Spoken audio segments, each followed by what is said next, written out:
Okay, so we have started recording and yeah, fine. Uh, Hello everyone. I'm Sean and I'll be taking a session on time complexity today. So this is, I guess, your second session for under the SPC like Programming Club Summer School. So this is the second session and we'll be doing time complexity and pre-computation. I'll be handling the time complexity part and one more of one of our batchmates, Bapan Mandal, he'll be taking the pre-computation part. Before starting, I would like to tell you that in case you face any doubts, you can unmute yourself and ask. And in case you feel shy for that, you can just put your doubts in the chat. Uh, some of our members are in the chat, like will answer your doubts in the chat. Okay. So let's start with time complexity now. Before starting time complexity, I would I'd like to revisit some basic math skills. The first is counting. Like we want to count the number of operations that our code contains. Okay.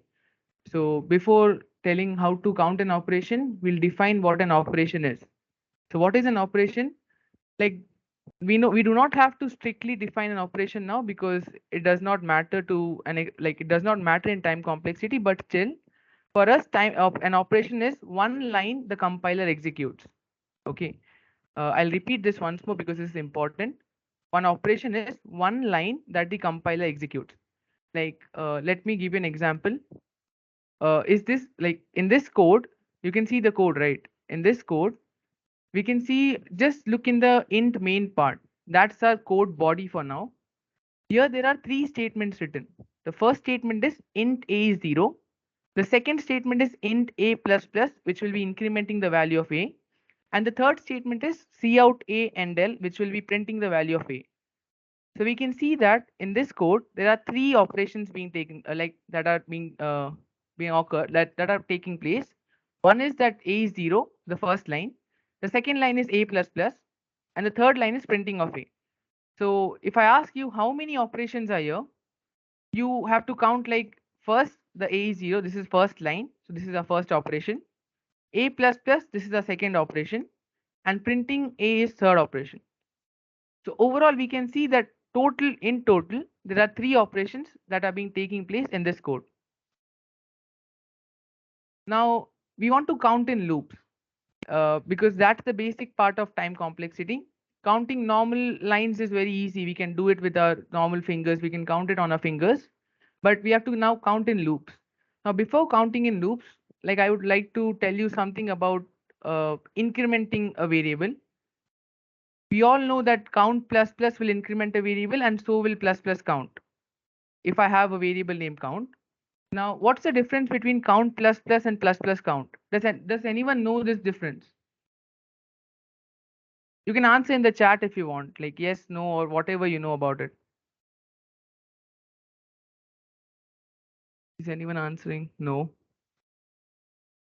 Okay, I'll take it as you don't know the difference. So I'll explain it now. Okay, someone knows it. The difference pre and post increment. Yeah, correct, Raghu. Yes, Raghu Ram, correct. So still, if someone doesn't know, I'll just go through it once very quickly. This is like suppose you declare a variable named count. Count is 0. I've initialized it to 0. I'll first be printing the value of count using this statement, cout count and l. Later, when I'm putting count plus plus, it basically means that when I'm putting count plus plus, it will first print the value of count and then increment it. Like currently we can see the value of count is 0. It will first print the value as 0 and then increment count to 1. So we can see the output that will come by the second print line, the second print line function, it will be 1, it will be 0. After that, the count value is 1 because we have incremented count. That is what count plus plus does. Then later in the second line, we can see again we are printing count. And as we know, count has been incremented to 1. We'll be printing 1. And in the next line, we are doing plus plus count. Now plus plus count first increments the value of count and then it will print the value of count. That's the difference between count plus plus and plus plus count. Count plus plus will first print it and then increment it. Plus plus count will first increment it and then print it. So you can see here in the right side, like whatever I have told, it's just in the table on the right. like what is printed and how it's incremented. Count plus plus will first print and increment, and plus plus count will first increment and then print. And yeah, that's what it's written in the last two lines. Now we are basically like counting in loops. Now in this code block, uh, here also this I'll tell you how to count an operation. By operation here, I mean the number of lines that will be executed within the code block. Like we can see this for loop. Like within this for loop, there is just one line written, that is count plus plus. So for each iteration of the for loop, like suppose that I is 0 is one iteration, for I is 1 there will be some other iteration, and so on till I is 19 there will be some iteration taking place. So in all, we can see that within this for loop, there will be 20 iterations taking place for I is 0 till for I is equal to 19. So there will be total 20 iterations. And within each iteration, there will be just one code line that will be executed, that is count plus plus. Now this is what I'm defining as operation for a for loop. Like within a loop, I'm just interested in what is coded within the body. So is the definition of operation clear here? Like just yes or no in the chat, that's it.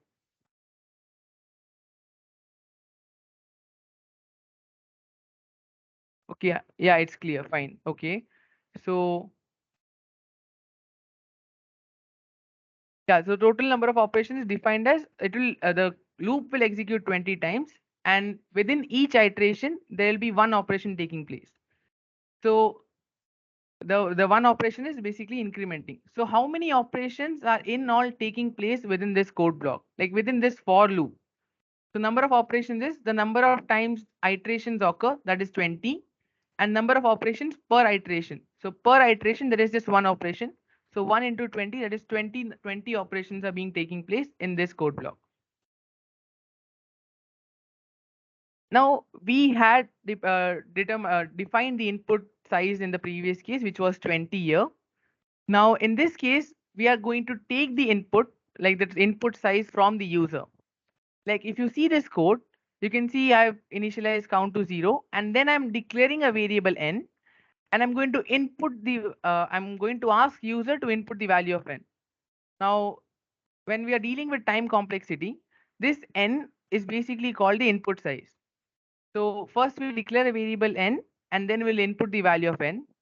Now, if you carefully look in this for loop executes from I is 0 to I less than n. Now, in the previous case, n was 20. So we saw that there'll be 20 iterations taking place because I is getting incremented linearly by a value of 1. So I is 0, then will be 1, then 2, and so on up to n minus 1. So from 0 to n minus 1, there will be one iteration for each of the i's. And so in general, there are n times the loop will be executing. That there will be n iterations total. And in each iteration, there will be just one operation that will be taking place, that is count plus plus. Now, by the previous definition of operation is the line that is within the code block. In this case, the operation is count plus plus. So there is one operation per iteration and n iterations in total. So how many operations will be there? So we can clearly see that there is n iterations, one operation per iteration. So n into 1, that is total number of operations is n. Is it clear till now? Does anyone have any doubt till now, like till here? If there is any doubt, just write in chat or just like unmute yourself and speak it out. If no doubt, then just type no so that I can proceed.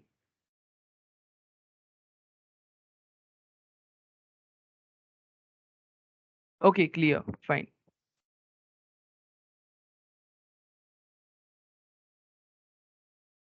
Yeah, so now this is another code block.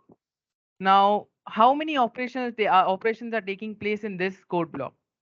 Now, the entire process is similar to the last one. We can see I declared a variable n. I took it as input from the user.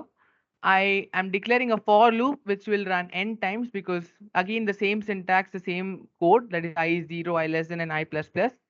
But this time within the for loop, there are three different type of operations. Like one is count plus plus, one is int p is 0, and one is the p is equal to 1. So in the last case, there was just one operation that was incrementing count. But in this case, there are three operations. One is count plus plus, int p is 0, and p is 1. So in this case, how many number of operations will be there? We can see that the loop will iterate n times, and for each iteration, there will be three operations. So three operations and n iterations, and like three operations per iteration. So total number of operations will be 3 into n. So number of iterations is n. The number of processes or operation per iteration is 3. So total number of operations is 3n.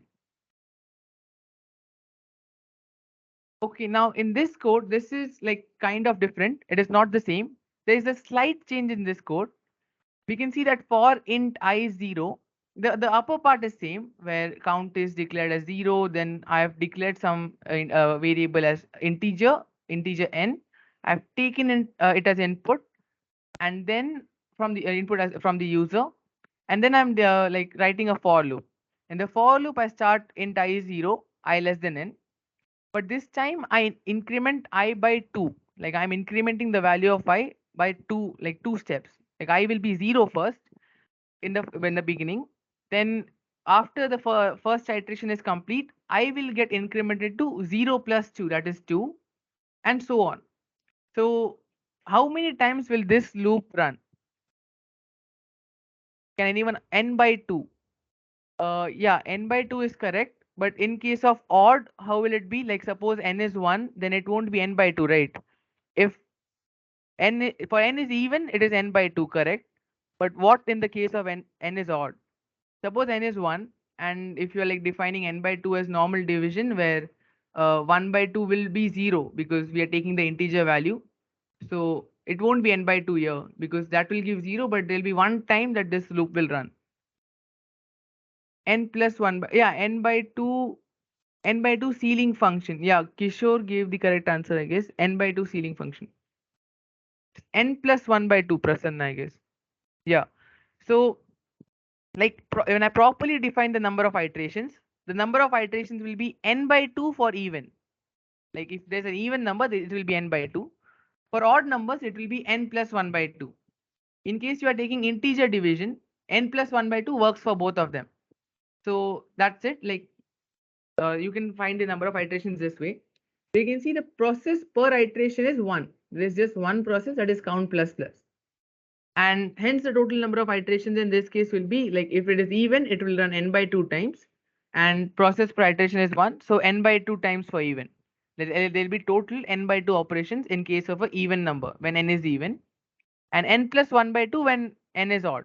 So that many operations will be there in this given loop. Now this is a bit tricky. Like, can someone tell me how many times will this loop execute? So before like answering the question, let me clarify. There are two inputs. One is n and one is k. Like there'll be two inputs from the user.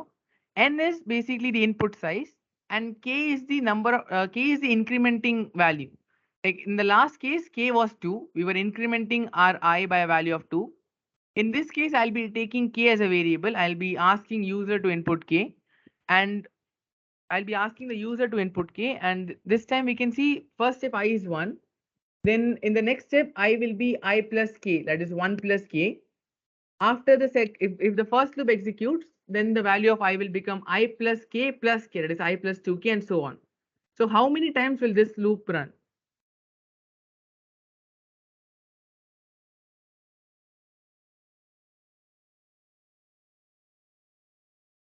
Seal of 5 into n by k.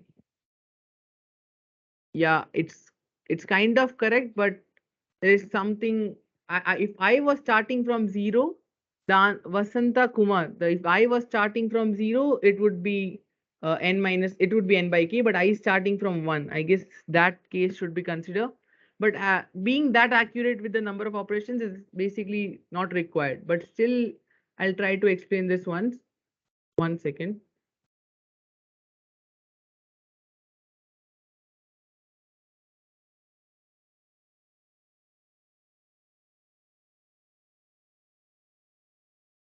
Yeah, can you see some PDF, like PDF being shared?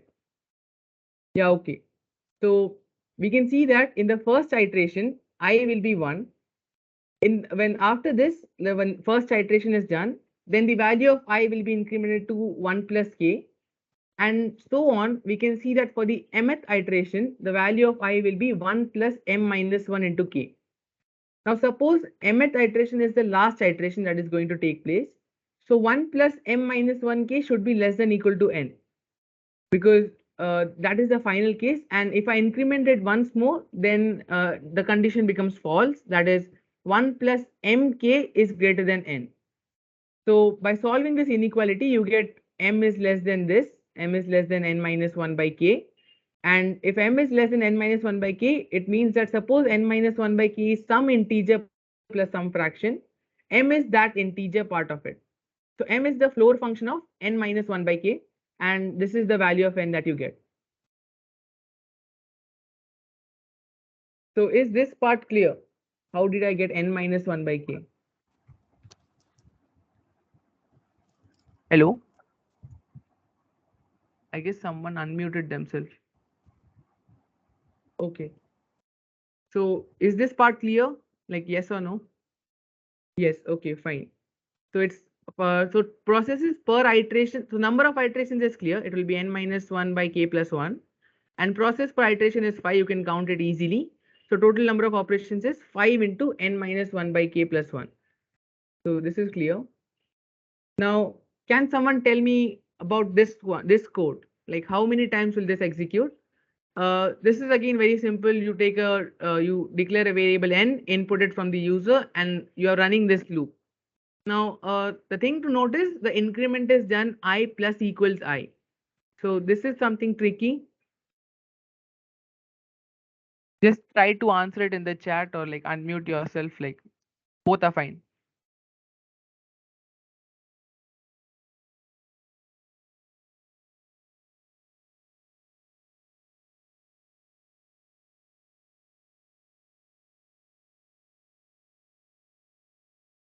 J Jayagotwam answered log 2n. Yeah.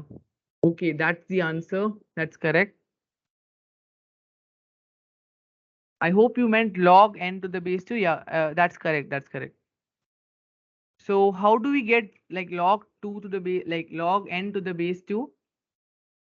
I'll try to explain that also. 1 second. Yeah.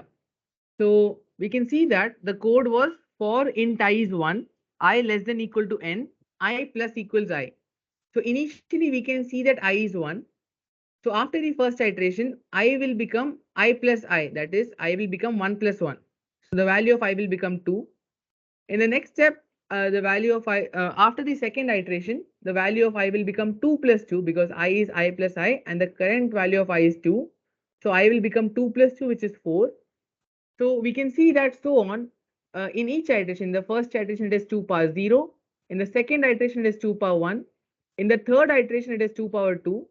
In general, in the mth iteration it will be 2 power m minus 1. Okay. Now we assume that the last iteration is the mth iteration. Like 2 power m will be greater than n. So 2 power m, when I is incremented to 2 power m, it will just come out of the for loop. Now the last iteration is the mth iteration.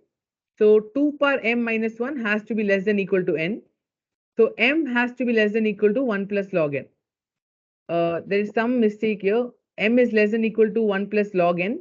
And this will tell us that m is the floor function of 1 plus log 2n. Is this part clear? Okay, 91% for log n. I guess everyone understood it. For those who answered n into log n or n square, like, is this clear after the explanation? How do we get log part here? The plus one minus one part is basically not required, but not required for time complexity. But do you get the idea that we'll have a log relation here, log to the base 2? Those who answered n square and n log n. Okay, there's no one's answering a no, so I take it as a yes, and fine. So this part is clear. Yeah, so the total number of iterations is log n, log base 2n, and process per iteration is 1. That is just we are incrementing the value of count. So total number of operations will be log n to the base 2. Now, This code basically contains a while loop. I asked Mantra yesterday, I guess you didn't cover while loops, but I'll just give you a brief intro on what while loops are. Just similar to the for loop, you can see the while loop is a loop. It will keep executing till this is the condition. Okay, till this condition is true, the while loop will keep executing. Suppose when Sir, this condition is false, okay, did someone tell something? yes, sir.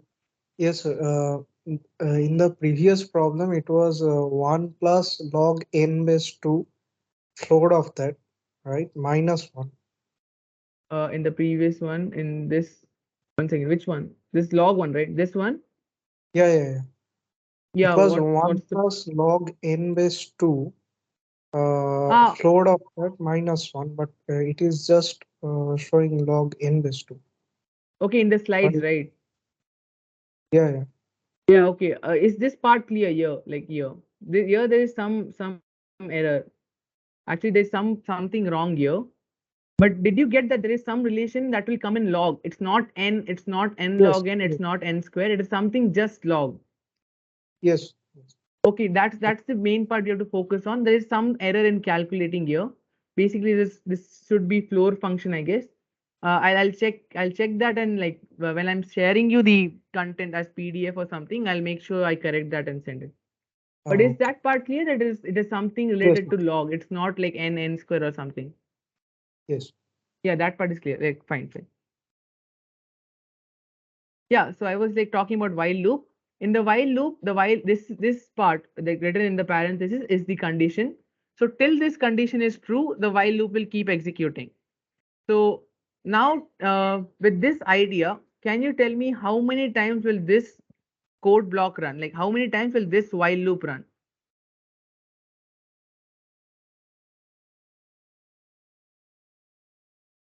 Can someone answer in the chat?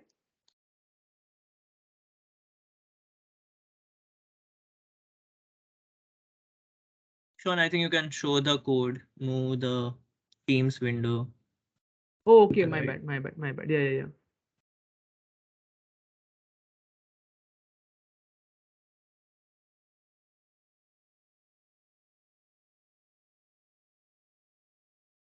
Yeah, so if n is positive, then infinite.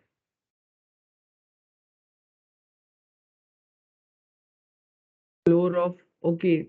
Debarga Bhattacharji, I guess you answered correct. I don't know why will it be infinite.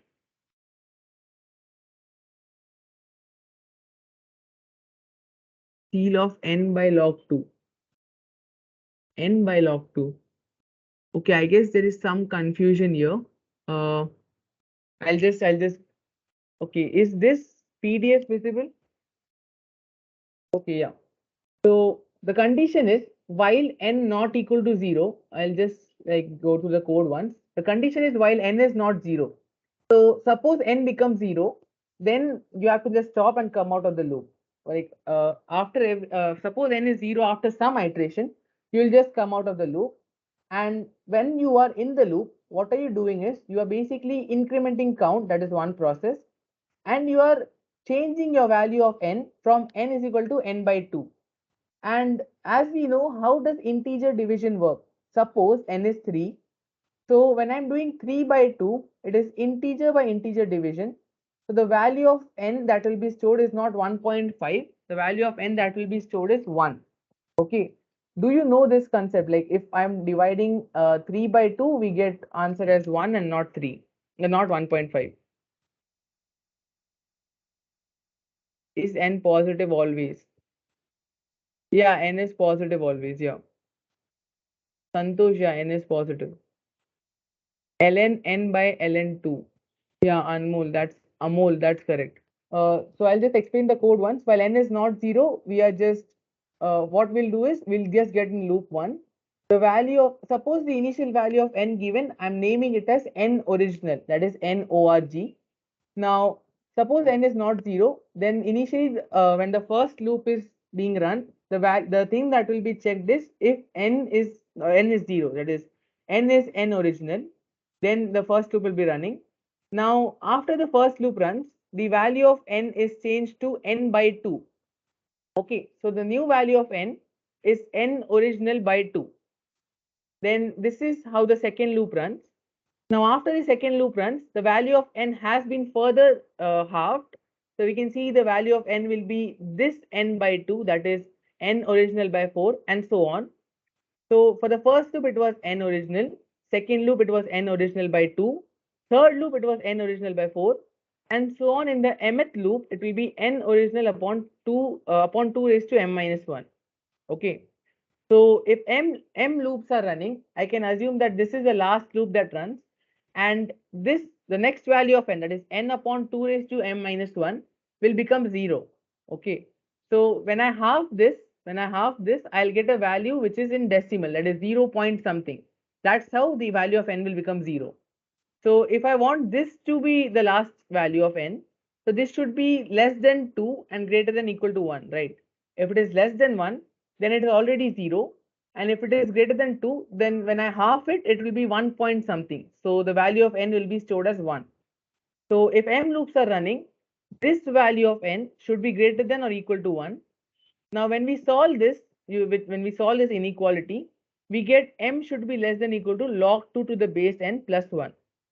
So the basic idea here is, do you get the idea that the relation between the number of operations and the value n is a logarithmic relation? Do you get that part? Yes or no? Like it's a logarithmic relation.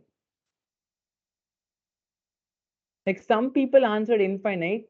Did you get the idea that it won't be infinite because we are doing integer division here? When we do integer upon integer, it is basically we get an answer as integer and not any float value. Yeah, okay, fine. So we'll move on to the next slide. So total number of iterations is log 2 base n plus 1. Process for iteration, we can see there is one that is count plus plus, and the second process is halving the value of n. So n becomes n by 2. So total number of iterations into process per iteration is the total number of operations, which is 2 into log 2 base n plus 1. Now this is double loop. Now how to calculate time complexity, like how to calculate the number of operations in a double loop. Now first we are just taking integer n, we are declaring n, taking in as input from the user. Now, for the first loop, we can see the second for loop is within the first for loop. Okay, this is your first for loop. I'll term it as outer loop, and this is the inner for. This is the second for loop, which is inside the first for loop. I'll term this as inner for loop. So this is your outer for loop, and this is your inner for loop. Okay. Now we can see that the outer for loop will run n times because first I is 1, then I will get incremented by plus plus, that is incremented by a value of 1, and then this loop, this code body will run. Then again we'll come back here, I will be 2, we'll check for 2, and so on. So we'll do this from I is 1 to I is n. So the overall the outer loop will run n times. So is first part clear that the outer loop will run n times?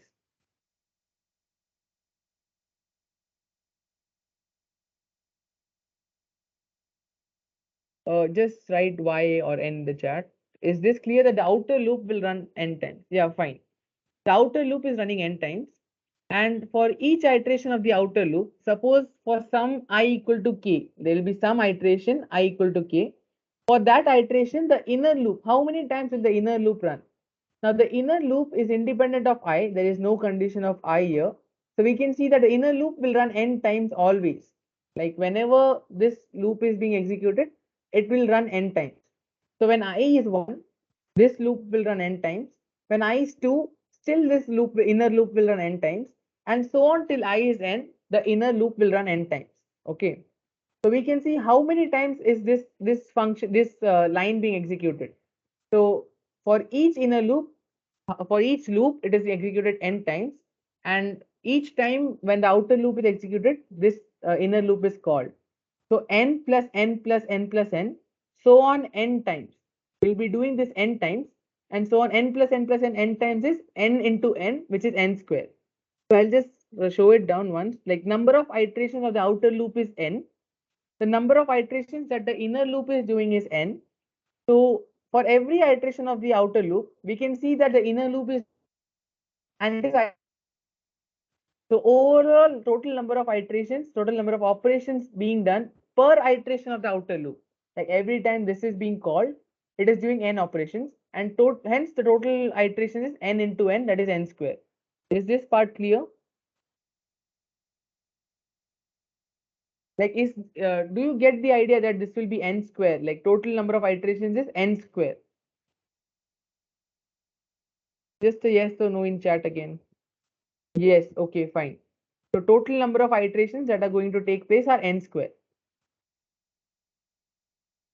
Now here now how many iterations will take place here? I want the answer from you guys this time. I'm declaring two variables n and m.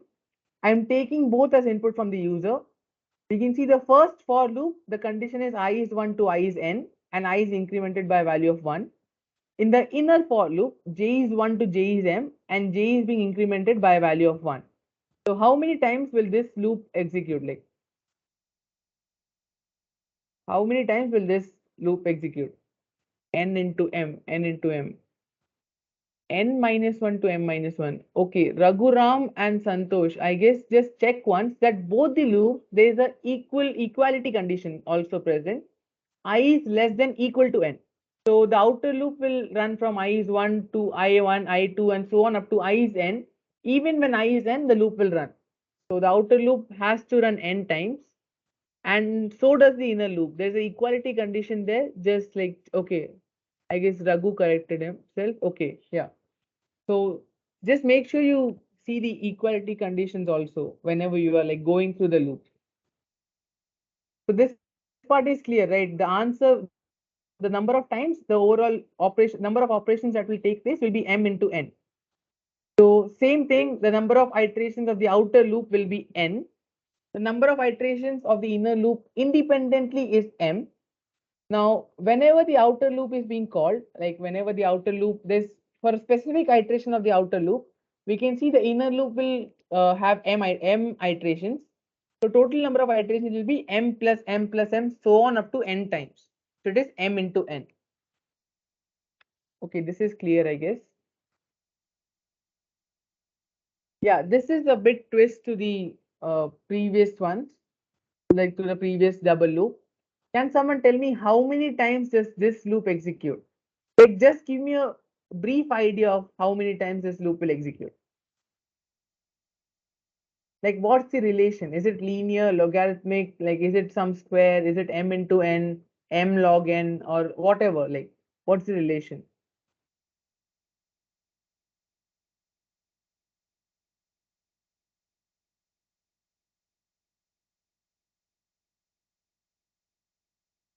N into log m. N by 2 into log 2m, yeah. Okay, so this is correct. People are giving the correct answer. ln m. Okay, Santosh, I didn't get your answer. It is log m by log 2 into. Yeah, it's correct. Santosh is correct. Yeah, so basically the relation is n into log m. The basic relation is n into log m. Now let's see how we get there. We can see the outer loop will run n by 2 times in general, like it will be n plus 1 by 2, n by 2. We just don't care that much. It's n by 2, like something linear to n. The outer loop will run n by 2 times.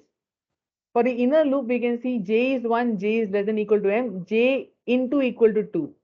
Now, this condition, j into equal to 2, is similar to this condition where we saw this loop, where the value is getting doubled each time. I was 1, then I was 2, I was 4, I was 8, and so on. It is basically we are multiplying the value of I by a factor of 2. That is the same thing happening here. So we can see how many times will this loop execute if there was I into equal to here. So since the code is same, here also we are doubling the value of I. In that case also, when we are using I into equal to 2, we are doubling the value of I. So basically number of iterations will be log 2n only. So number of times this inner code, 1 second. Yeah, number of times this inner code block will inner for loop will execute will be n will be log m times log m to the base 2.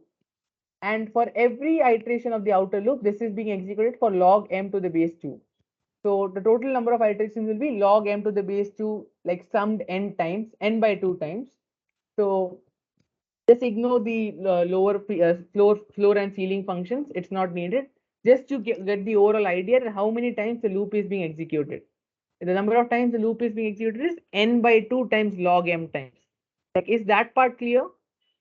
I guess everybody answered it. Is it not clear for someone? Like, just answer no or something in the chat or unmute yourself.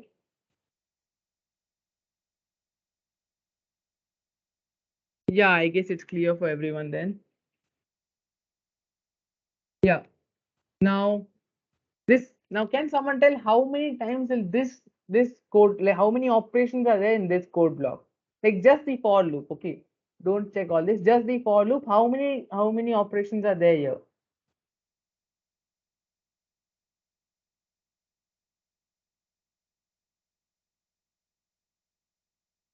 You can give a brief idea, like is it n, is it n square, is it n log n, whatever, like kind of relation are you like expecting from this code block? Ni. Sanjeev, there is nothing as I here. Like, okay, the I is not a fixed variable. Which I are you talking about? Because I will be 1 at some time, it will be 2 at some other time, and so on, right? N square, n into n plus 1 by 2. Okay, n cube. Okay, n cube, something new. Exact is n plus 1. Yeah, basically the exact answer is n into n plus 1 by 2. Now, how do we get there? Let me just show you the slide. So for this slide, we can check that when I is 1, okay. So when for I is 1, the inner loop will have the condition int j is 1, j less than equal to 1, j plus plus. So the inner loop will run one time, right? So when I is 1, the inner loop is running one time. When I is 2, the inner loop will run two times. When I is 3, the inner loop will run three times. And so on. When I is n, the inner loop will run n times. So the total number of times this count function is like being called, or like this is being executed. When I is 1, it's once. When I is 2, it's twice. When I is 3, it's thrice, and so on. So it will be 1 plus 2 plus 3 plus 4 and so on till n, right? So this is the general sum of AP from 1 to n that we see. So total number of iterations of the outer loop is n, because we know there is nothing, no changes in I here. So this will be I is 1, it will get incremented by 1. So I will become 2. Then again we'll be doing this for I is 1, 2, 3 and so on up to n. So there will be n iterations of the outer loop. Number of iterations of the inner loop for the ith iteration. Like when the value of I is I, just like when the value of I is suppose k, the inner loop will run k times, right? So for the kth iteration, we can see that the inner loop will run k times. So the total number of iterations will be when I is 1, it's 1. When I is 2, it's 2 and so on up to n. So total number of iterations. So this sum, this is a standard sum. We have the formula of sum of AP. I guess most of us remember this. It is n into n plus 1 by 2. So is this part clear that the total sum is n into n plus 1 by 2? Some people wrote n cube, factorial n, and all that. Is it clear to you guys, or you have some doubt? Just unmute and ask if there is some doubt. Like a yes or no. Is it clear?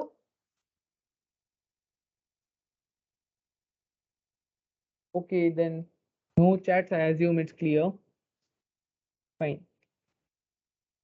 Now, the number of operations in an infinite loop is undefined. Okay, basically it's infinite. So never write an infinite loop, and like do not ask questions like what's time complexity, how much time will it take to execute infinite loop and all. So if someone writes a infinite loop, just like have peace, watch them writing it and wait till their code fails or something.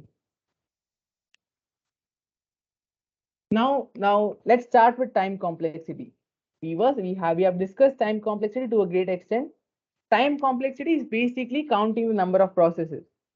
Now, that is 80% of what time complexity is. There is some 20% part left, which is basically the actual definition and some mathematical things related to time complexity. So basically, it's not that complex. It's just counting whatever the number of total operations are being taking place in a code block. So yeah, we are 80% done. And before like basically telling you what time complexity is, there is just one pro tip. That is one thing I have to tell you in advance. It is like it is not the time taken to run the code. Okay. Like time complexity is not the time taken to run the code. That's the thing you have to remember for now. And we later on go why it's not the time taken to run the code. But for now, I guess, yeah, you have to remember that it's not the time taken to run the code. Now, okay, before starting what time complexity is, again, I'll go through some basics of engineering. Okay, I'm not an engineer now, I'm just in my first year, but still. Basics of engineering is, okay, for us, pi, e, everything is 3. We are good at approximating. Never feel sorry for approximating, okay? Time complexity is not basically approximating, but you'll have to approximate at places and you'll be like, okay, is it really worth approximating here? Yeah, you have to approximate, and that's how time complexity works. So yeah, what exactly is time complexity? I'll give you the feel of time complexity now. It is basically when we are dealing with time complexity, it is to have an idea of how much time will our code take. Okay. So, and for small input sizes, we basically don't care because when the input size is 10, 20, 100,000, even if it's like somewhere around 5,000 something, it is like a very small input size. Okay. The input data size is small. The time taken will be very less for these kind of inputs, and we don't care for these kind of inputs. So when we are talking about time complexity, we are interested in a relation where the input size is very large, like kind of very large, or on the order of 10 raised to 5 to 10 raised to 9 or something. So that is where we are interested in. And time complexity can be, when I'm telling you time complexity is n, okay. So you can imagine that there is a linear relation between your input size and the time taken. When I'm telling you the time complexity is n square, you can visualize it as there is a relation of quadratic relation, that is between the time taken and your input size, and so on. Like if I'm telling you n cube, it's a cubic. If I'm telling you n raised to 4, it's a biquadratic, and so on. So this is how you can imagine time complexity as. Time complexity just gives you a relation between the input size and the time taken. Now, we all know that our computer, our like device on which we are writing code and executing it, it will take some time to execute one operation. And the total time taken will be the total number of operations that are there. Okay. So the total number of operations we have found in terms of the input size. Like we were doing or like a counting process of everything that we were doing, like back here, n square, and all this is just counting. So if you have the input size is n, total number of operations is n into n plus 1 by 2. So this is what we were doing till now. And that's why we are halfway there. So we can find out the number of operations in terms of the input size, and that's how we can calculate the time taken in terms of the input size. Okay. So time complexity is just the relation between time taken and the input size. Like now assume, and we are just interested in when the value of n is very, very high. Like suppose for some n, I get the number of operations to be 3n raised to 7 plus 5n raised to 5 plus 6. The input size is n. The number of operations is this thing written here. So I can tell you that for a very large value of n, this term will be dominated by n raised to 7. Like there'll be n raised to 5 will be contributing very less. The 6 is almost negligible contribution to the overall value of this. So the main contribution is coming from n raised to 7. So we can say that the input size and the number of operations have a relation of n raised to 7. And since we know the time taken is directly proportional to number of operations, the time taken is proportional to n raised to 7. And this is our time complexity. The time complexity for a code, for an algorithm, which has these many operations, is O n raised to 7. What is O? O is a notation in mathematics. But yeah, for now, it's something n raised to 7. So is this idea clear? Is this idea clear? A yes or a no? Like any doubt in this? Because this is important. Like if you don't get it, just ask in the chat or just tell yes or no.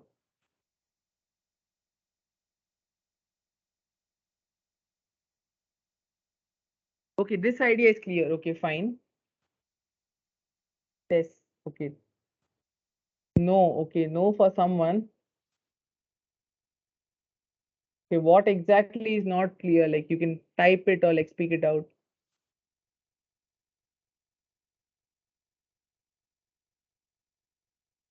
Okay, I guess some if you type it, someone will answer it in the chat. I'll just proceed.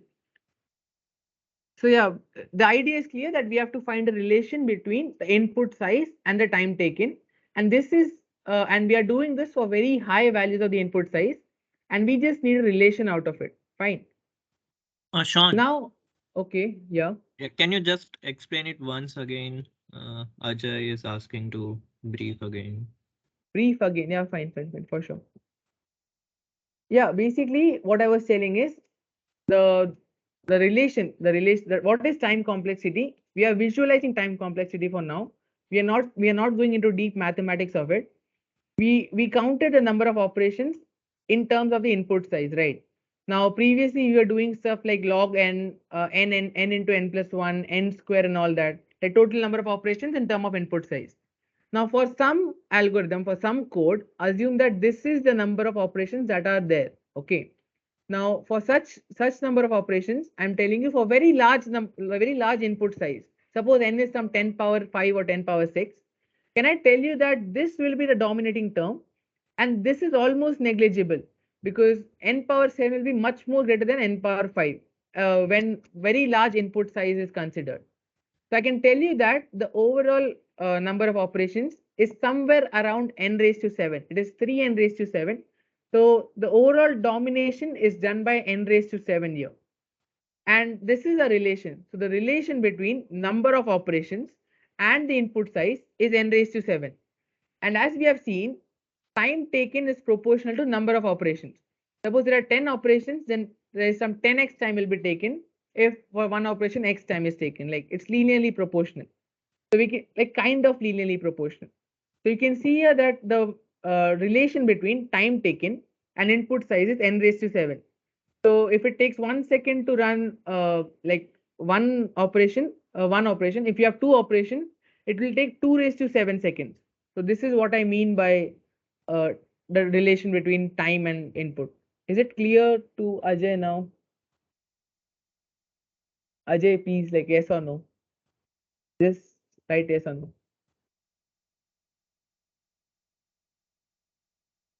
Okay, it's clear. Fine. Yeah. So now we are defining the big O notation. There's nothing so big in this big O notation. It is just what we discussed now. Suppose we know that a code has some number. We have a function which is basically defining number of operations as the input size. Like in this case, we had this. Okay, 3n raised to 7 is the number of operations in terms of the input size. So here, what big O notation does is it tells us the relation between uh, when we have a number of time taken and the input size for very large number of n. So suppose I ask what will big O notation do to this? It will just tell you that it will just give you the value of n raised to 7. So suppose I have a code which has number of operations as 3n raised to 7 plus 5n raised to 5 and so on. The big O, when I'm defining the number of operations in terms of the big O notation, I'll be just writing O n raised to 7 because I just want a relation. I'm telling for large values of n, the code has a relation of n raised to 7 between the time taken and the input size. So for this code, which has these many operations, we can equivalently define it as O n raised to 7, like big O n raised to 7. Now the basic definition of a big O notation is that, okay, did someone tell something?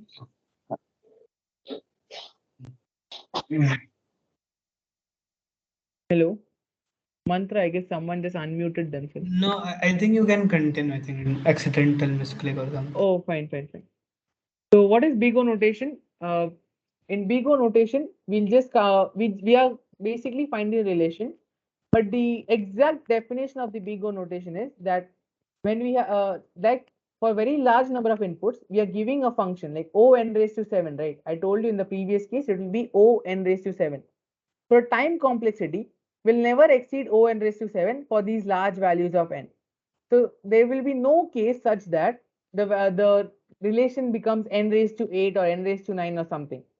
The worst case, in the worst possible case, the time taken will be proportional to n raised to 7. That is what we mean by big O notation. It is basically helping us calculate a relation in the worst possible case. So that's it. Now we'll just go through some examples. Like in this, the number of operations is this. So the relation will be n cube, because yeah, when number of operations is n cube, for very large number of very large value of n, 6 is insignificant. Similarly, 5n squared is insignificant, and the only dominating term will be n cube. Suppose n is some 10 power 8 or something, so this will be 10 power 24. This will be 10 power 16. This is very small compared to this. The overall dominating term will be n cube, and for some code which has these many number of operations, you can equivalently write it as O of n cube. Similarly, when you have this kind of relation, like 5 2 raised to n plus 4 n raised to 6 plus 5, for a very large value of n, this is an exponential function. We all know that exponential function like increase very rapidly compared to any other polynomial functions. This is a polynomial function. So for very large value of n, this will be a very high value. This will be a moderately high value, and this is almost negligible. So the main dominating term for very large value of n is basically 2 raised to n here. So 2 raised to n dominates the entire relation between the number of operations and this input size. So the relation is 2 raised to n here. So for some code where the number of operations is this, the we can equally write it as O of 2 raised to n. Okay, and this is something very vague. I can tell you, like it's not that you can't think of it to be very logical. But when the number of operations is 10, it is something that you can count, right? So there's a linear relation between it's not linear, it's a constant relation between the number of operations and the input size. So even if the input size is 1000 in this case, there will be just 10 operations taking place. This is what I mean by number of operations is 10. Suppose the input size is 10 raised to 8, still the number of operations is 10. The overall relation between the input size and the time taken is constant, because just 10 operations are being the 10 operations are being executed. So here I can tell that the relation is 1. By 1, I mean that it's a constant relation. There is no change. When I change the value of n, there is no change in the number of operations and no change in the time taken. So is this part clear? Like this is the crux of time complexity. Is this clear? Is it not clear to someone?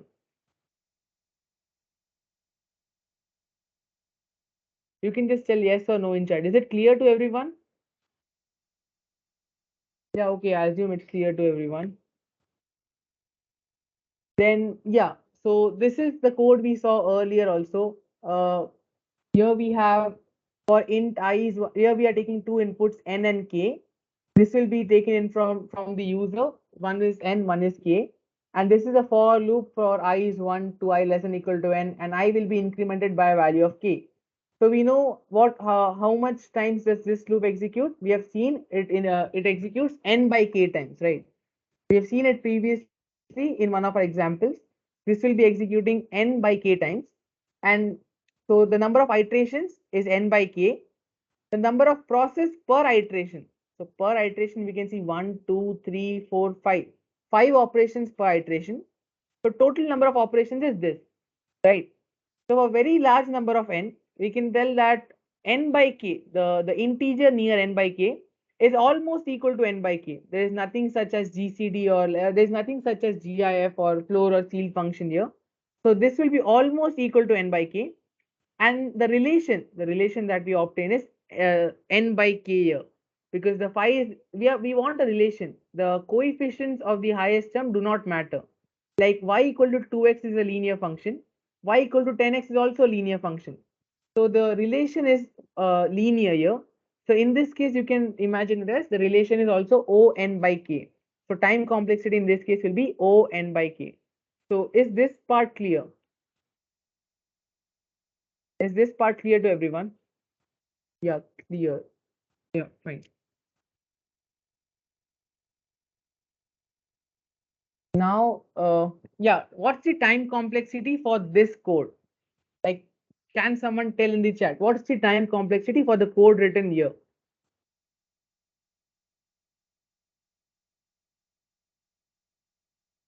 I'll give 2 minutes for this till someone like tells the answer.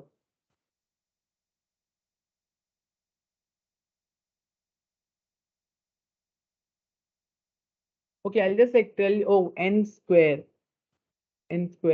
yeah. Okay, everyone with n square. Yeah, n square is the correct answer here. Now, how did we get n square? We can see the first for loop. For the first for loop, we just saw it just here.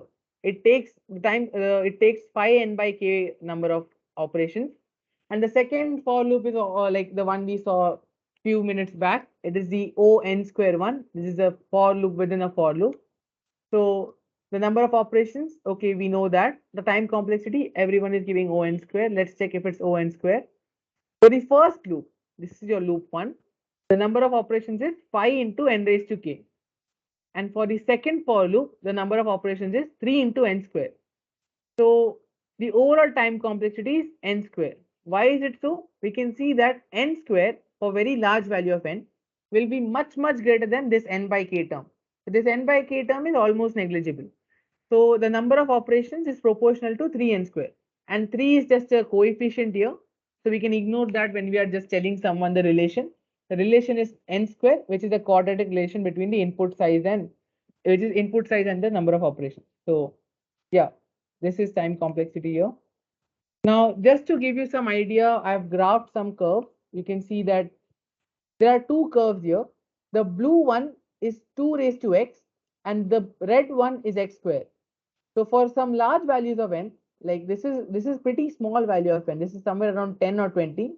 We can see that already there is some good difference between the value of 2 raised to n and x square, 2 raised to x and x square.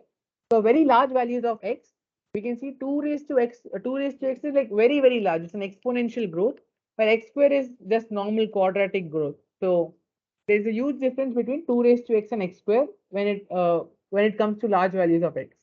This is comparing those. And here in this graph, this red curve is still x square. Okay. Is someone asking something? Okay, I guess it was a mistake. Fine. For this graph, the red curve is the x square curve. This we can see is a straight line. It is y equal to x. And this is the logarithmic function, log x, for x is positive. The negative part, we are not concerned because we cannot give some negative input to a computer. It has to be 0, 1, 2 or something. So this is log x curve, this is x curve, and this is your x square. And we can see that for even just for small values of x, x square is greater than x is greater than log x. For very large values of x, like the difference between them is very high. So that's it here. Now we'll check about the CP online platforms. Like whenever you'll be coding on online platforms, it will be on CodeChef or CodeForces or something.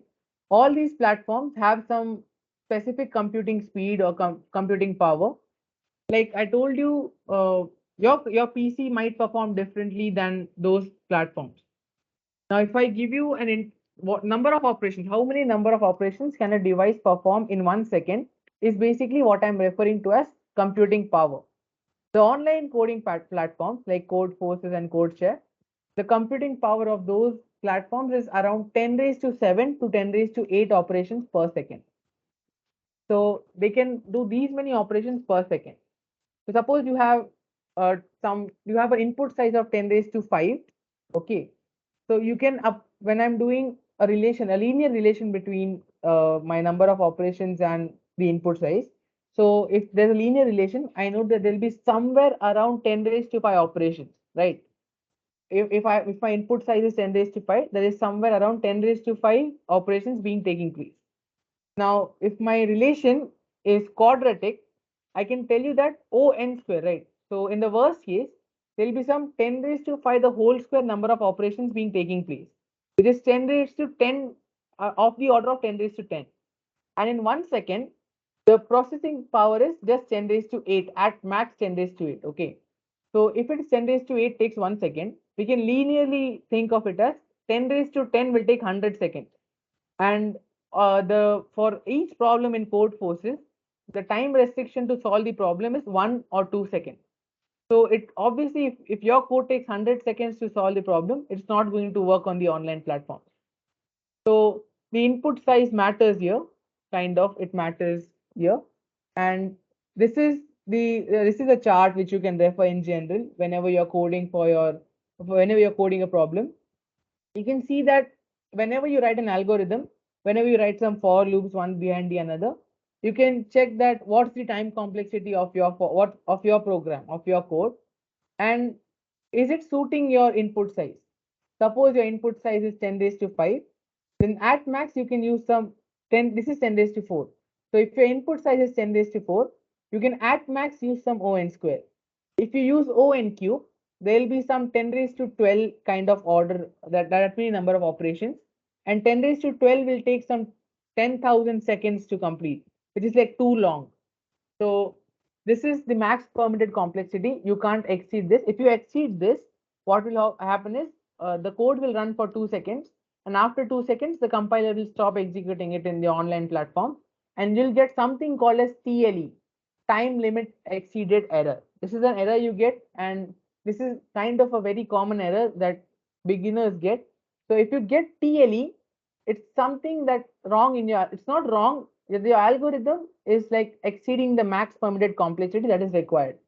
So in CP, it's not just that you have to code your solution, you have to code a proper solution which can be executed within a given time. The time is 1 or 2 seconds. So you have to think of a perfect algorithm which will suit this. Now there are many methods to many methods to make your code suitable, like get in within the permitted complexity. And some methods will be discussed in today's session only. I guess the next further session is taken by Bapan, and he'll tell you more about how can we adjust the complexity, how can we reduce the complexity by some tricks and techniques, and that will help you a lot. And yeah, after this, this is a basic idea where a raised to n, when the exponential is greater than polynomial, that's the basic idea. Now, if you check here, we know I told you in the previous graph that x is greater than log x. That was quite clear when we saw the graph. Like this is x and this is log x. So x is greater than log x. So here you can see that n is greater than log n. Now, using this, you can develop everything from year till year. And as I told you, an exponential is greater than any polynomial. So a very large value of n, just take any exponential here and take any polynomial. So the exponential will always be much greater than the polynomial term. And if n is greater than log n, then if I multiply both sides by n, I can tell you n squared is greater than n log n. If I multiply both sides by n squared, then I can tell you that n cube is greater than n squared log n, and so on. If I use this inequality, I can tell you that multiply both sides by n log n is greater than n, which is this part. Multiply both sides by n square log n is greater than n square, and so on. Like you can play with it. Now, this is what I was telling you. The basic idea is to find out algorithm that can solve your problem in a given time limit. It usually ranges from 1 to 5 seconds. Like 5 seconds are very rare. You won't get 5-second questions and all. It basically does not matter. 1 to 2 seconds is the thing that you get. In general, all the code forces problems that you'll see will have a time limit of 1 to 2 seconds. Now, I'm giving an example. If the input size is 10 raised to 5, then O n root n will be of the order 10 raised to 7.5, which is 10 raised to 7 and 10 raised to 8-ish. So this will work in 1 second. O of n will obviously work in 1 second. O of n log n will be of the order of, suppose I take log to the base 10 here. So O n log n will be 10 raised to 5 into 5, which is again of the order 10 raised to 5. So this, all of these will work in 1 second. But O n square, when I take O n square, in the worst case, I can tell you that there'll be some 10 raised to 10 operations taking place. Okay. Some 10 raised to 10 operations will take 100 seconds, and this will for sure be rejected by the compiler. So you will get a TLE. So is there any doubt till now in whatever I told you? Like the comparison, till now I just told you the comparison about things, told you the computing power, told you the maximum permitted complexity given the input size, and told you something about TLE. That's it. So is there any doubt in this?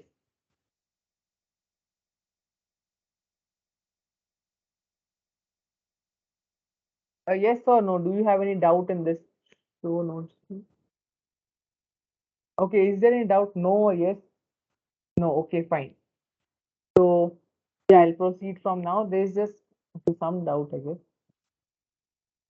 How many operations are performed per second? So it depends. Okay, if it's so for some laptops, you can perform 10 raised to 8, 10 raised to 9, 9 kind of operations. But I was specifically talking about the online coding platforms where you will be solving your problems like code forces and code share. On those platforms, the maximum number of operations that are done per second is 10 raised to 8 ish. So not more than 10 raised to 8. It's safer to take 10 raised to 7 while like using the algorithm, but yeah, 10 raised to 8 is the number which is given on all the like websites and sites and all. So Shubhan, is it clear? Okay, yeah, fine.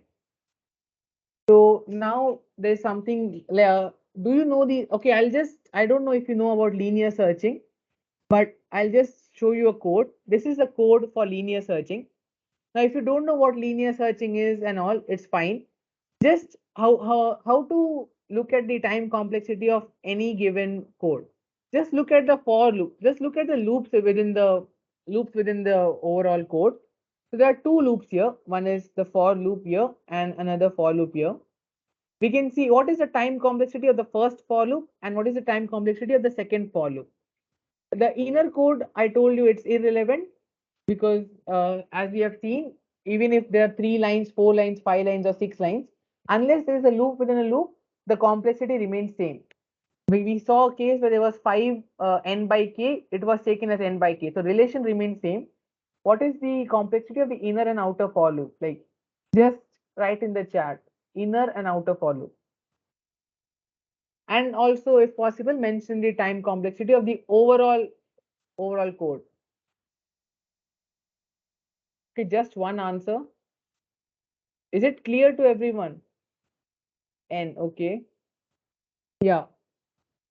So each for loop has a time complexity of n. The relation is n. And the overall relation also is n because you are just adding total number of operations will be some 2n and that is also n. So overall time complexity of this is n. Now this is some quiz time-ish. Suppose I have a PC and my PC takes 189 milliseconds to execute this command. How did I come up with 189? Just a very random number I thought of last night. A PC2, suppose your PC takes some 434 seconds to execute this command. So is the time complexity in my PC less than the time complexity in yours? Like yes or no? This is the question. No. Okay. Yeah, it's correct. Basically, the time complexity, as I told you earlier, time complexity is not the time taken by the program to execute. This was the first thing I told you as soon as we started with time complexity. It's not the time taken. So in both the cases, the time complexity is same, which is O of n. And in both the cases, it's O of n. The time complexity remains the same. Now, in the code forces problem, there's a very special thing that you'll see in some of the problems. That is sum of n over all test cases. This is a line which is there in many of the problems, and this has a very special significance here because if you don't understand this, you will get very confused while submitting a problem. Like just look at this. Suppose there are t test cases where, and okay, now here comes the part. Initially, Mantra introduced you to a template where we were looking at test cases, how to solve the test cases thing. Some people use double arrays and all, but there was an elegant method shown by Mantra where you take a for loop and for each test case you write a specific code, right? So suppose there are t test cases here like this, like there'll be t different questions asked to you, and for each test case there will be an input that is of the order 10 raised to 5. Okay, 1 to 10 raised to 5. Now if I've just randomly give you this problem, how much time will it take for this code to execute? Now, even if you don't know what test cases are, if you don't like remember what mantra told, can you just tell me how much time will it take? What's the time complexity of this code block? Like I told you, just look at the for loops. We can see there are just two for loops. One is this for loop, and the other for loop is within the first for loop. So what is the time complexity of this code? Just right, okay, t into n. Just one answer. Is it clear to everyone? What's it? Oh, t into n? Yeah, correct. The answer is t into n. And how do we get it? It's very easy. It's okay. Shiv Sendu Roy. I told you like t into n, t minus 1, n minus 1, all are like, it's not important to reduce the factor of 1 and all. And basically, it will be t into n in this case also. The outer loop will run t times, like test case is 0, then test case will be 1, test case will be 2, and so on up to t minus 1. The outer loop will run from 0, 1, 2, and so on up to t minus 1, so t times. And inner loop will run n times, that is 0, 1, 2, and so on up to n. But in general, like even if it was t minus into n minus 1, we just focus on the bigger part. Okay. Like the minus t minus n part is very small. And we can see that t into n will be some 10 raised to 9 order in the worst case. And t and n are very small, like 10 raised to 5, 10 raised to 4. So given something as large as 10 raised to 9, we can tell that 10 raised to 5 and 10 raised to 4 are insignificant. Okay. So the general time complexity is O of t into n. So I can guarantee in the worst case, this will be of some 10 raised to 9 order and it won't execute in 1 second. So yeah, that's the problem here. So now let the number of operations for the ith test case be ni. Now can you read this line? Like the sum of n over all test cases is less than 10 raised to 6. So for the first test case, suppose the value of n is n1. For second test case is n2, and so on for the last test case, that is the tth test case, it is nt. So when I sum all these values of n, I'll get the overall value to be less than 10 raised to 6. Okay. Like, do you get this part? Did you understand the meaning of this line? Like sum of n over all test cases is less than 10 raised to 6. A yes or no in the chat. Like, is this part clear? Yes. Okay. Now, how do I get the time complexity? Let the operations for ith case be ni. The total number of operations will be n1, n2, and so on up to nt. Because for the 0, when test case is 0, there will be some n1. When for the second test case, it will be n2. And these many operations will be summed up, right? So overall total number of operations will be the sum of these operations.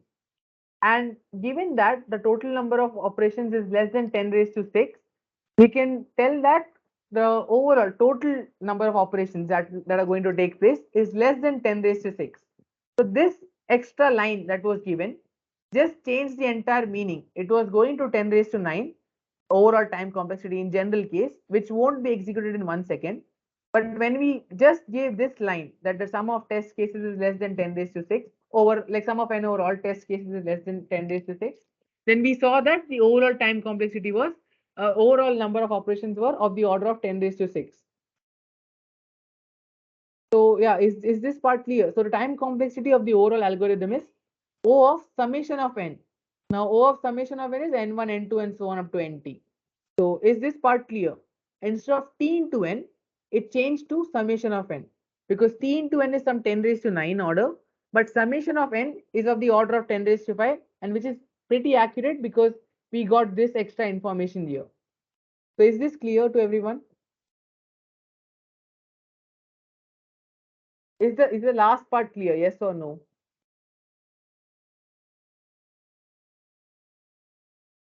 Okay. Please repeat again about how you have changed.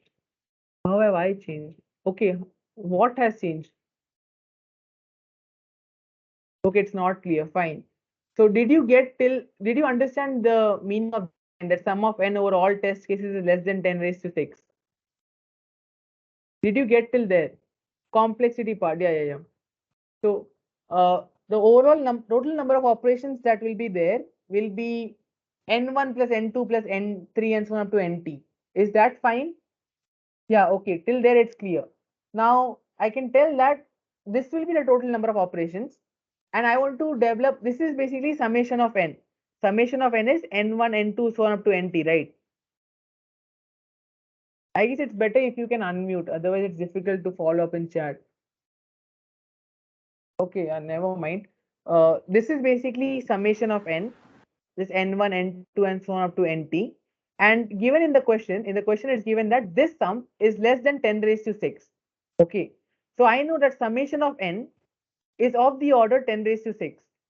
So the total number of operations that will be done will be of the order of 10 raised to 6. Total number of operations is summation of n, because total number of operations is summation of n, n1, n2, so on up to nt.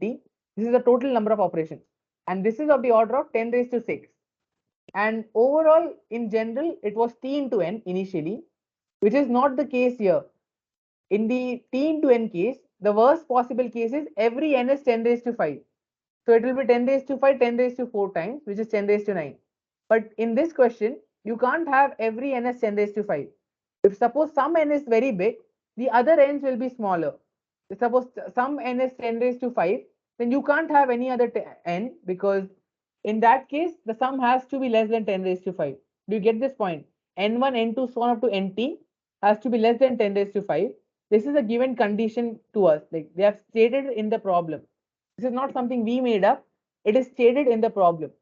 So the overall number of operations is summation of n, and the relation will be summation of n here. That is the complexity of the algorithm. And though n into t is sum of the order 10 raised to 9, summation n is of the order 10 raised to 6 or something. So is this clear now? Praneet, is it clear? Okay, there's no reply. I guess it's clear. So we are done with time complexity here. There were some extra problems I wanted to discuss, but I'll just post it later on. You can go through it. Now I guess Bapan will continue with this session. Mantra, are you there? Hello. Okay, 1 second. I'll get Yeah, that. I'm here. You can Okay, stop Mantra is sharing here. and Yeah, yeah, I'll stop Bapan sharing. can Yeah. start.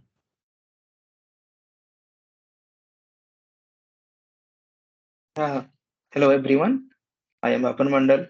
Am I audible now? Yeah, you are audible. Yeah, you're audible. Okay. Thank you for the feedback. So we are at the second part of this session. Now we'll be continuing with the discussion of pre-computing. Like, what is the application of this thing, this time complexity? How we will implement this? Let me start my screen sharing.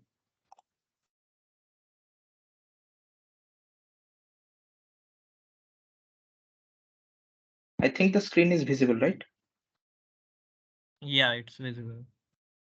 Okay.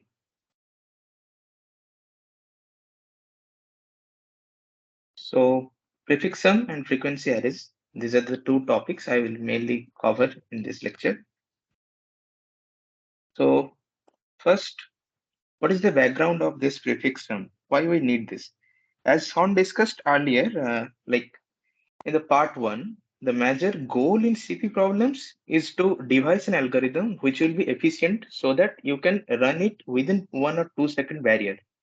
So you cannot run more than 10 power 8 operation in some online judge because they use some i3 processors. That's the limit we have in our hand.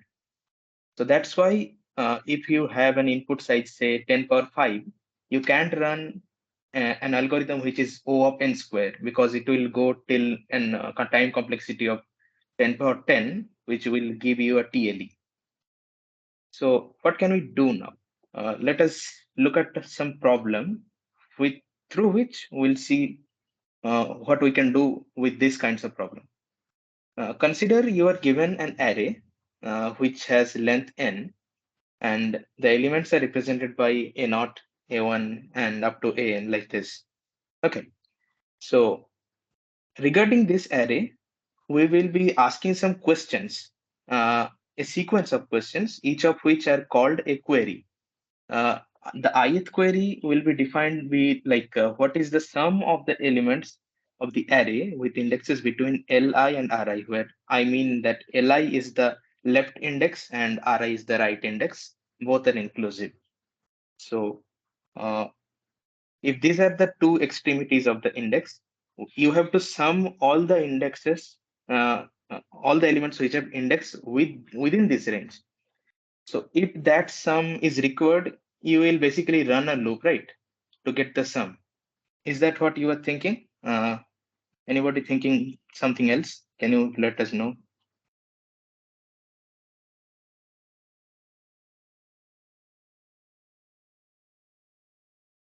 Do we need a loop or something else? That is my question.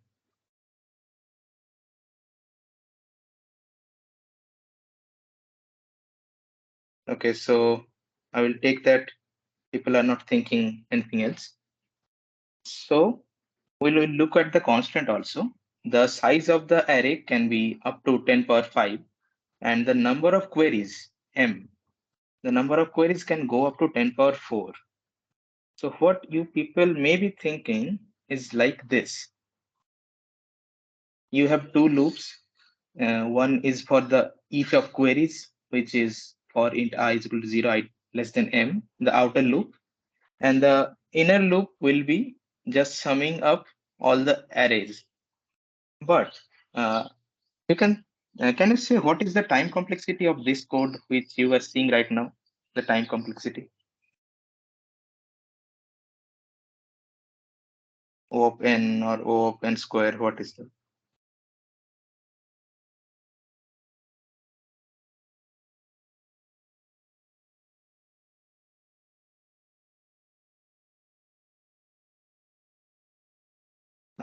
Tarak is saying that we can just add adjacent numbers and store in the array.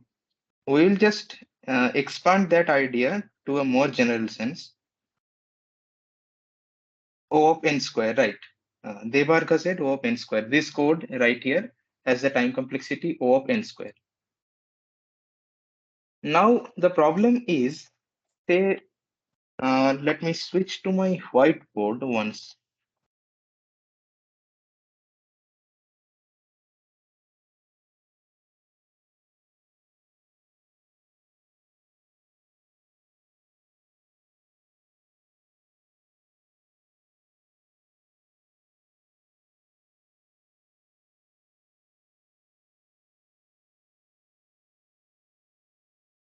Is my screen visible for the whiteboard?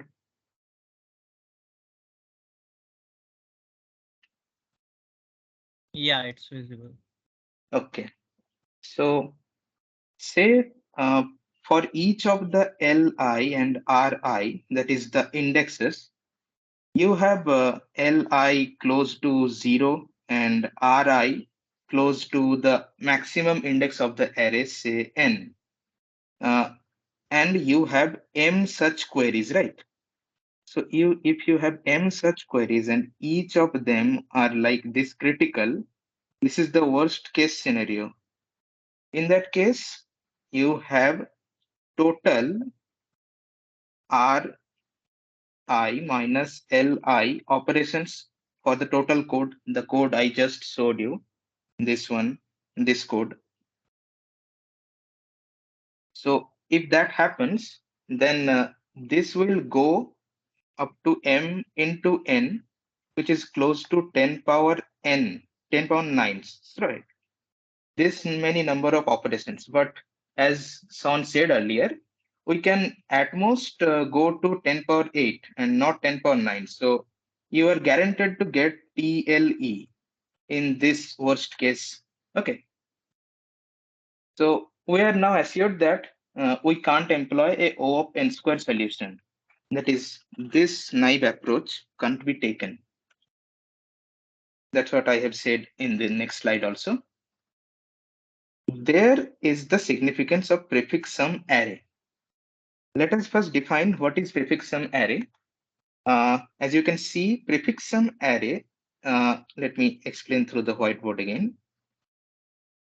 If you have, say, an array which has elements A1, A0, A1, A2, up to AN, then another array, prefix sum, is defined as the first element of it will be simply the first element of the array itself. but the next element pf1 will be the corresponding a1 plus the previous one. That is, it will be a1 plus a0, right? Similarly, pf, that is prefix sum, the second element, the index 2, that will be pf, sorry, it will be a0 plus a1 plus a2, like this, right? This is how we define prefix sum. Here you can see the general thing. Prefix sum of 0 will be the first element itself. So you can guess what it is doing from the name itself. Prefix pre means before. So anything which is before the given index will be taken into the sum.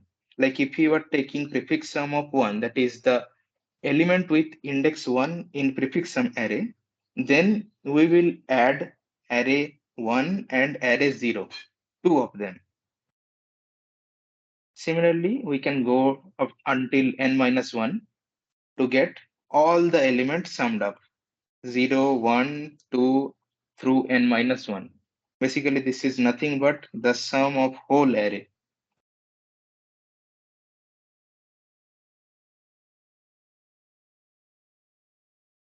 Now, we can take one example also so that it will be more clear, right? If I take this example, this right here, can anybody say what will be the prefix sum arrays fourth index of this?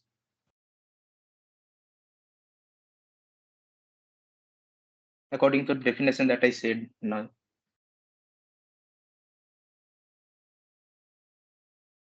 If you have any doubt, you can also let me ask now.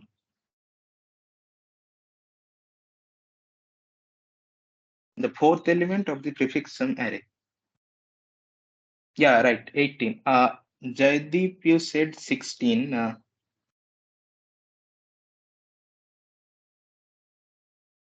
Okay, sorry. It will be 16. Right. Fourth means, you see, this is the 0th index. This is 1, this is 2, this is 3, and this is 4, right? Array starts from 0.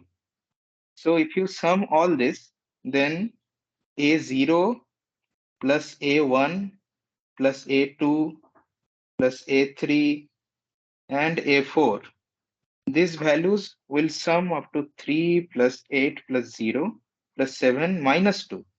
This value will be 16. That's what I have written here also. This is the 0, 2, 1, 2, 3, fourth index, and this is the fifth index, right? So this was the definition of prefix sum. Do anyone has any problem with the how we define prefix sum array?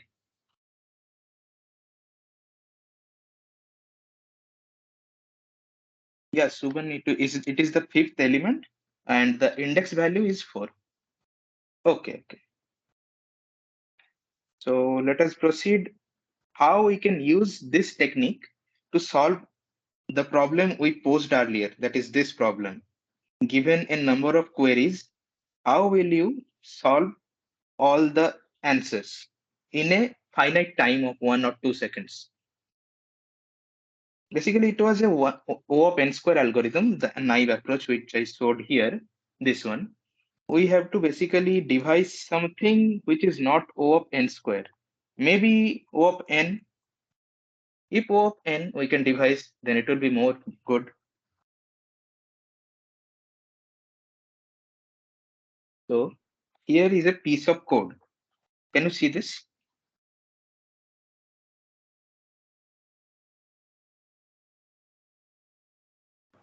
Yeah. Okay. So there uh, we have this function int main. Inside this, we are taking this prefix sum implementation. This thing. First, we have taken the input size n and get the value through cin, and the array is this is the array which we need to store, and we have declared another array which is prefix sum, right? After this, we will populate this prefix sum array. As I said, prefix sum array's zeroth element will be ARR0. So we will initialize for the zeroth element, which is this case. If I is equal to 0, then prefix sum I, which is basically nothing but prefix sum of 0, will be equal to array of 0, right? The first element will be the first element of the array itself. Else, whenever we have any other case, then we said that prefix sum of I is ARR of I and all the elements which are before this up to this. So we will use kind of a recursion here. Prefix sum of I will be equal to prefix sum of I minus 1 plus ARR of I. Because we know that this part, if I take some clear page, prefix sum of I is equal to ARR of I plus ARR of I minus 1, like this up to ARR of 0, right? If we consider this part only, can you tell me what is the value of this part in terms of any element in prefix sum array? The part which I have boxed. Like prefix sum, which element?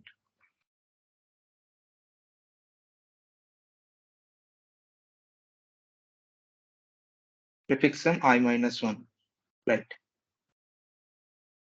That's why I have written this piece of code here. The prefix sum I is equal to prefix sum of I minus 1 plus ARR I. So that's how we populate this prefix sum array. Once it is populated, we can now use it for our calculation. So that array is populated. Now int q is the number of queries. We define it like number of queries. And we take the input for the number of queries. We run a loop to get all the queries, and L and R, as I said earlier, are the left and right indices. We take input for them also, and if L is equal to 0, what does that mean? If the left index is itself the pointing to first element of ARR0, then we can simply take the prefix sum only, because prefix sum, if this is A0, A1, A2 up to AN, this part is the prefix sum for say PF2. So if it is itself 0, the left portion, then we can simply take the prefix sum. Else we can represent the sum like this. Let me explain why it is like this. Say we have to calculate ARR of L plus ARR of L plus 1 up to this ARR of R minus 1 plus ARR of R. So we can virtually extend this sum backwards. ARR of L minus 1 plus ARR of L minus 2. And we can go till the first of the array. So the thing that I have written in red color, what is the prefix sum index of this portion? Here I mean to say ARR of 0 through ARR of L minus 1. What will be the index for this portion only?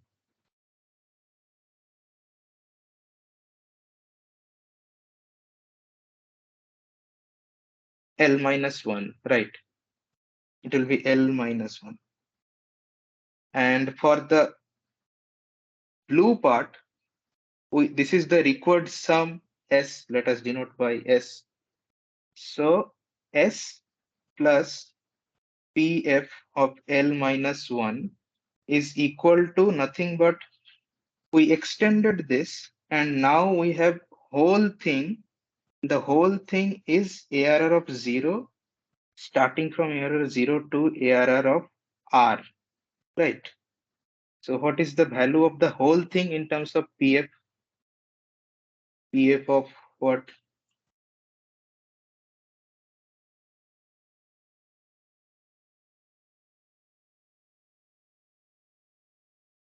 The whole sum that I have written here. Starting from ARR 0 to ARR R, right? Hima Barsini, Subhan, Sanjeev, right? This is R. So we can represent S as PF of R minus PF of L minus 1. That's why I have written this code. This thing. We can simply get the sum by subtracting two elements of prefix sum array that I have pre-calculated in this part itself. It doesn't depend. This part doesn't depend whether we are given Q or not. It doesn't depend on Q. So that's why these things are called pre-computation. We have already made the thing ready if we need that in future.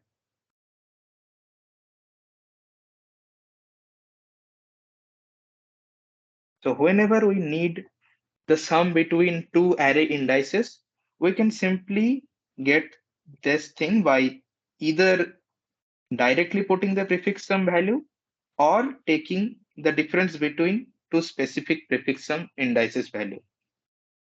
Right. So now tell me the whole code that is implemented here. What is the time complexity of this whole code?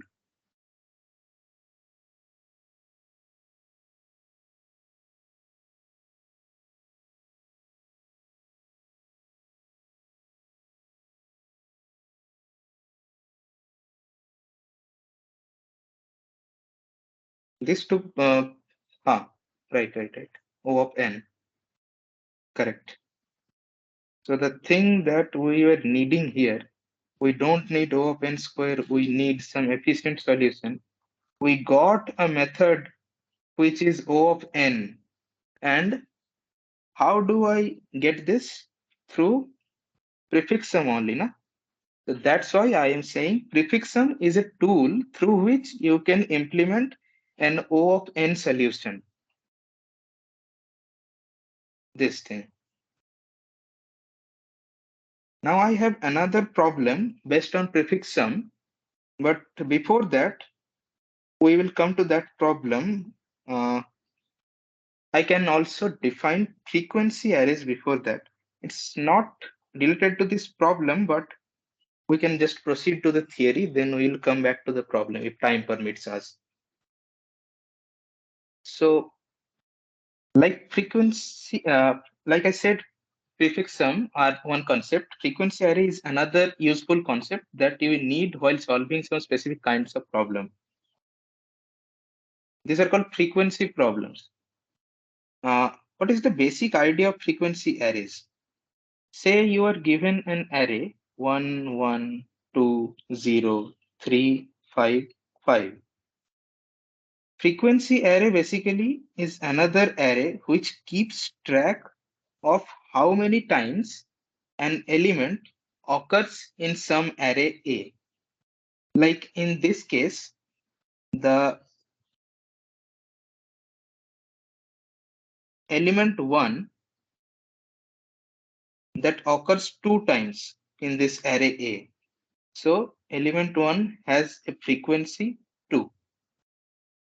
Similarly, say what is the frequency of element 0? Just a simple question.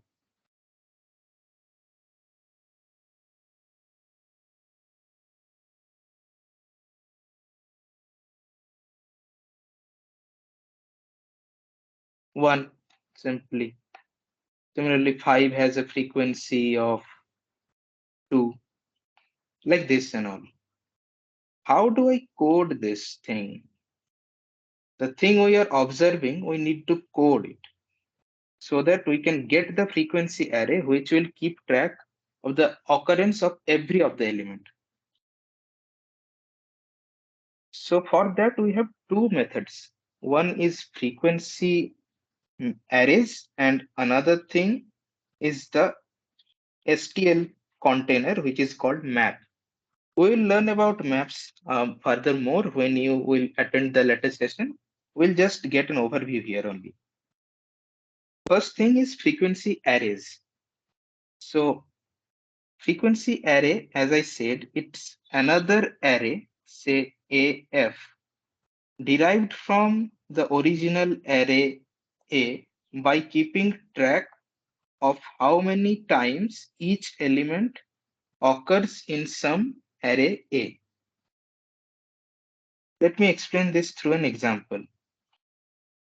If you are given an array A which has elements A0, A1 up to AN minus 1, that means it has basically n elements, and one constant is that each of the AI are within this range, say 10 power 4, that is 10,000. If this is the case, then we need an array which keeps track of every element's occurrence. How do I solve this problem? We don't know from initial stage if every of like if specific 1 or 3 or only 7 will occur. So it doesn't make sense to keep track for 1 is occurring this, 3 is occurring this. We cannot be specific that much. We have to take the possibility that every of the element which are in this range may appear, that is 1 to 10 power 4. Any number within this range may appear. So we need an array which will be at least 10,000 plus 1 size, because array starts from 0, right? And 0 is not within range. The index of the array will denote which number we are keeping track of. Like in this array, I said this is F array. If this F array, we take the third index, then it will mean that frequency of number 3 in original array, say ARR. Similarly, F of ARR 10 power 4 will represent frequency of 10 power 4. Like this. This is the main concept that we will be implementing in a code.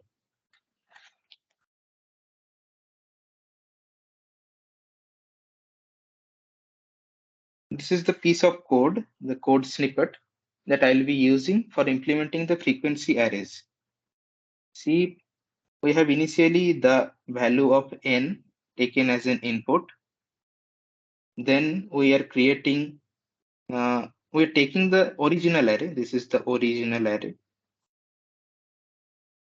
the elements of which will be kept track of. Now we are declaring another array, frequency 101, which are all initialized to 0. Why we are taking frequency 101? Because I am relating to this problem. This problem, we have a constant which says that every of the elements should be less than or equal to 100. So if I take the maximum array index to be 101, that will suffice for this problem. That's why I have restricted it to 101 only. The next important thing is initializing to 0. Do you know that if you specify the size of array like this, arr5 is equal to 0, just this thing will initialize all elements to 0.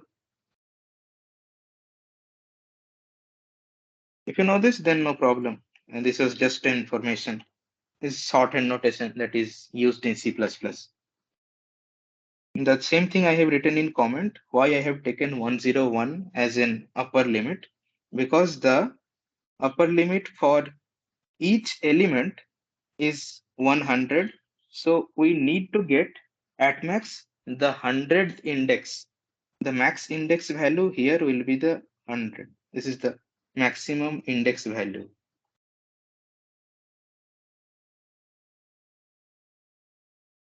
Now, how should I populate the frequency array now?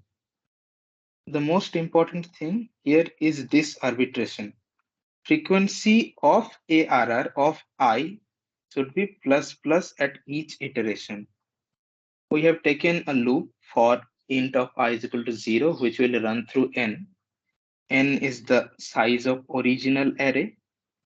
So this thing right here, ARRI, this is the value of the element which is placed at ith index in original array. As the frequency array is defined like this, then we can define f of sorry, let me change the pen now. FARR of ARRI plus plus. What does this mean?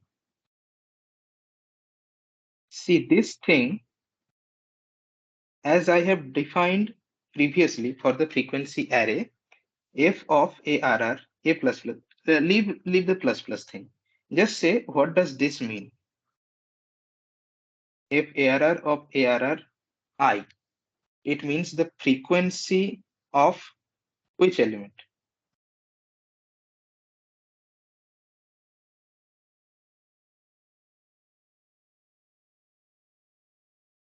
Like I have written like this, frequency ARR of ARR I, then this represent the frequency of which element in the original array. If you have any doubts, you can also tell me. I will repeat. Yeah, the ith element in the original array. The original array was ARR. Here the ith element was ARRI. So the frequency of ARRI is denoted like this. That's why I have made it plus plus. Initially, they were all 0 because I didn't run the loop yet. So I don't know which elements are going to come or not. After I have run the loop, at each iteration, I will increase the value for each of the element whenever they appear.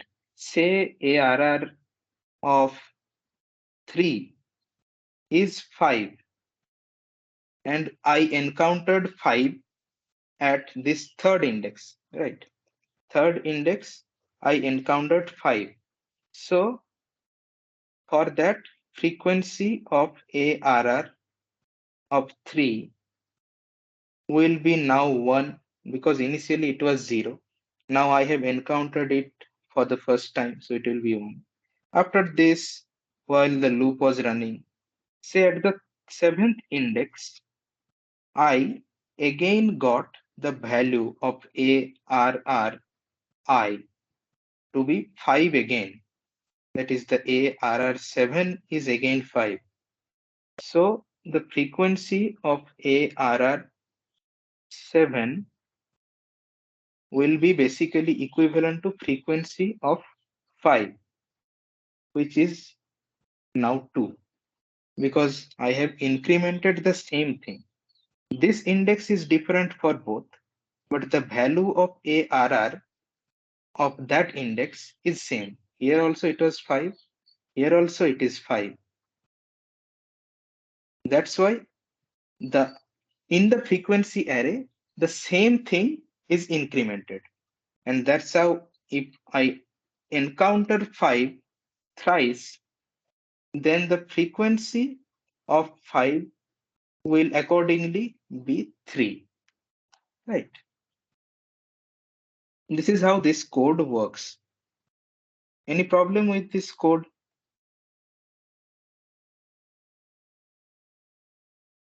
Or any kind of doubt? Why this construction? How can we use this construction within third bracket another value? Okay. The second way of implementing this is using map. I will just give you a surface idea of how to just use maps, because the nitty-gritty things about maps you will learn in the STL session that you will be soon having after 1 week or so, I think. So maps are a kind of container in standard template library. Oops, sorry.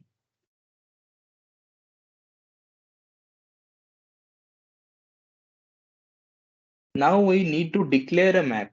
How we declare a map is written here. Map of int comma int within the angular brackets and map name. You can give any name to the map. It doesn't matter that it have to include the word map within it. You can say anything A, B, C, D, any random name. After you declare a map, the rest of the thing is similar to frequency array. For that, we'll look into this code. The same, almost similar to this code, just I will explain where is the difference. There are basically two differences with frequency array in maps. One in terms of initialization and second in terms of space complexity. I will not use the word complexity, just how much space it uses. See, initially I have again taken the same thing, int n value of n, declared the original array, the same thing. Just here comes the difference. I have declared a map. You can see this map I have declared here using the construct I said earlier, map of int comma int, map name. This is just a special type of container you will use in standard template library. Now you can use this thing exactly similar to frequency array. Here I have showed this frequency of ARR I plus plus, same thing, nothing difference. The only difference that comes is in the mechanism of a map. Let me explain it shortly. How does it work?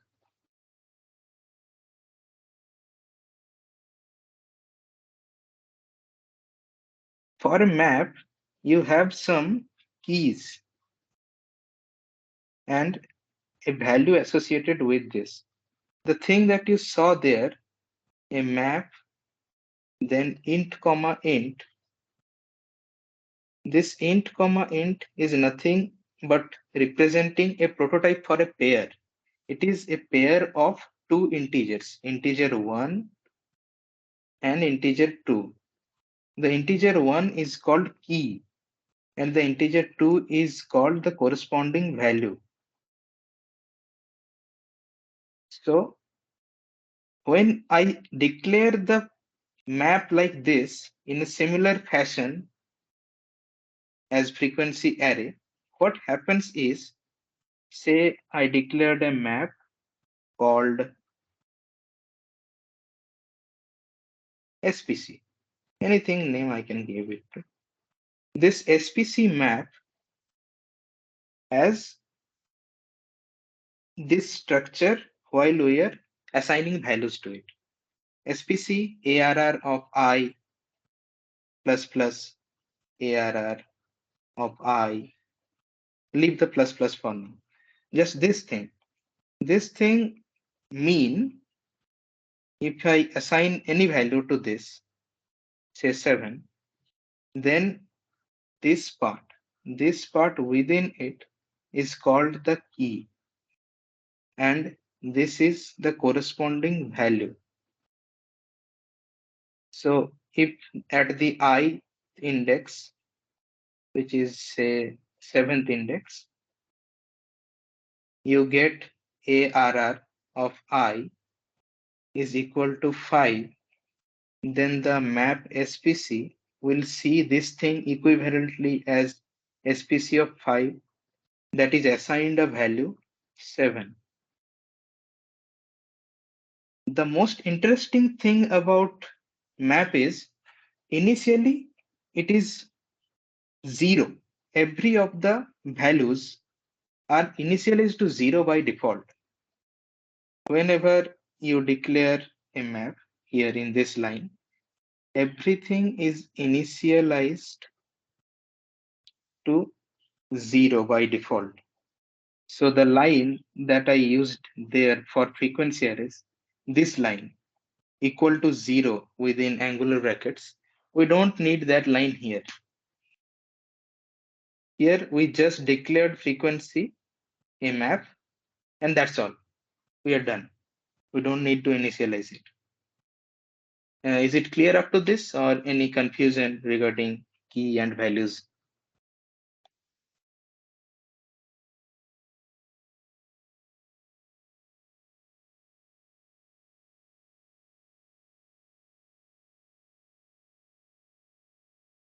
If you have any doubt, don't hesitate. You can ask me again. I'll repeat.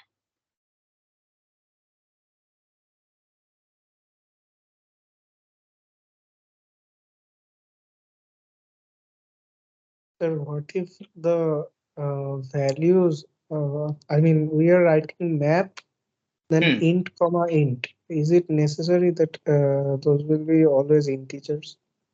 The value you can can, yeah, that values can be anything else, but for this condition, we are taking integer only, right? Initially, we gave an integer array. What was the problem? This here. All the values were integer only, and the frequencies, the second value, the int comma int, here, this second value will represent frequency. Na? So here int comma int will suffice. It will suffice for this case. okay. Okay. So these are the advantages of map. The most powerful advantage is this.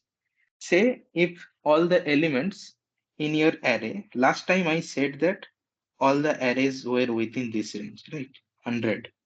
But if it so happens like all the elements are far more larger, 10 power 9, then according to frequency array technique, how much large an frequency array would you need if the constant is like this? Tell me in chat or you can unmute yourself.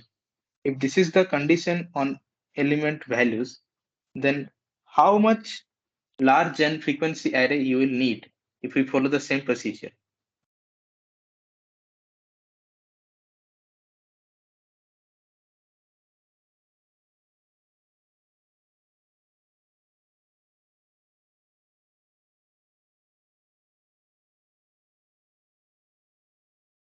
Like I am saying, let me be more clear with the question. 10 power 9 plus 1, right? Someone said the right answer. Harshit. So Harshit is correct. If ARR, the elements of ARR has a maximum value of 10 power 9, then to ensure that every of the elements are covered, we have to take an index up to 10 power 9 plus 1 in the frequency array so that I don't miss out any of the elements.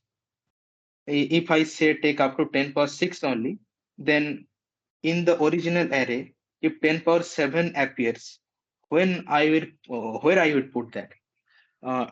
That is the dilemma. As you said, 10 power 9 plus 1 we need.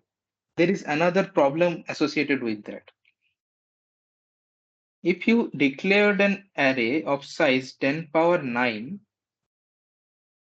the space required, each integer data type is for 4 bytes. So 10 power 9 into 4 bytes. This will be somewhat 10 power 9, kilobyte will be 6, and megabyte will be 3. It will take almost 1 gigabyte of space. That is not allowed. Generally, you have seen some 256 MB or somewhat 512 MB. That is the space constant. Even if the array is of 10 power 8, the rest of your program needs something, and other things like the standard libraries associated. That's why the main code becomes some megabyte only. That's why you can't declare an array which is generally greater than 2 into 10 power 5. If you take any greater index than 2 into 10 power 5, you are most probably get some uh, error, maybe segmentation fault or something else. We will not discuss about that. Just thing is, you can't declare an array which will be greater than 2 into 10 power 5 in an online judge or in online CP platform. So how should I maintain these cases? If I need to maintain the frequency of such large valued arrays, the main option that I have is the map, because map is somewhat different from frequency array. It doesn't take all the values from 1 to 10 power 9. It just stored which values are occurring, that them only. If some value are 0, that means they are not appearing, you can't find that element in the map. It stores whenever you encounter that element. Only those are considered. So that's why it is space efficient. And since you will be solving problems on online portals, they will not force you to create an array which is this big. So whenever you need data of this large chunk, 10 power 9, this big of data, then you have the only option to use map if you want to maintain the frequency of it. Also, the second advantage is this: there is no need for initialization in maps. So you don't have to write that extra line of code, z equal to 0. This thing is not needed for maps, right? So with this, we are done with the theory part on a basic level.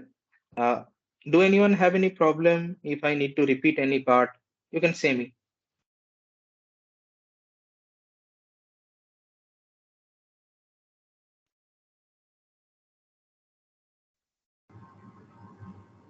Okay. Could you just show the prefix sum array slides just once? Okay. Sure.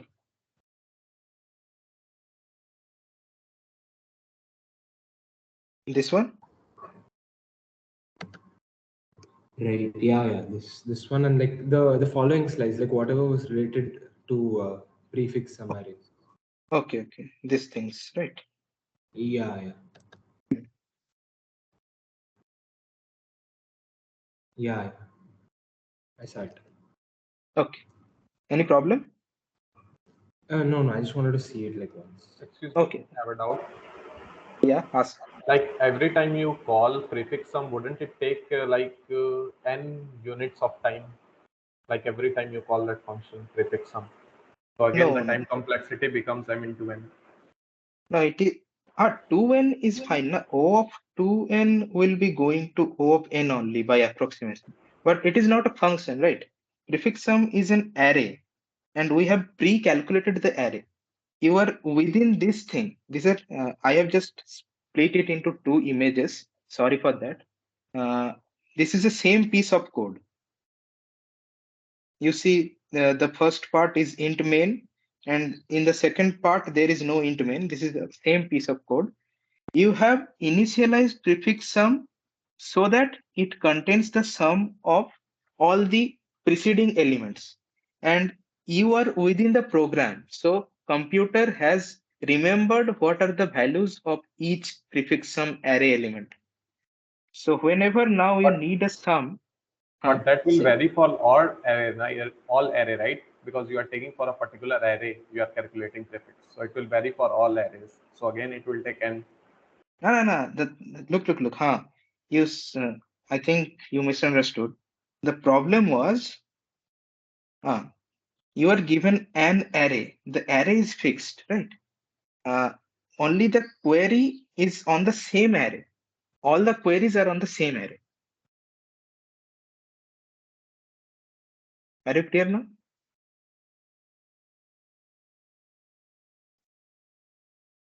Okay. If you are talking about the only one array, then it's fine. Multiple array, it will be the same case. It will again be open square. Multiple array, you can handle like that.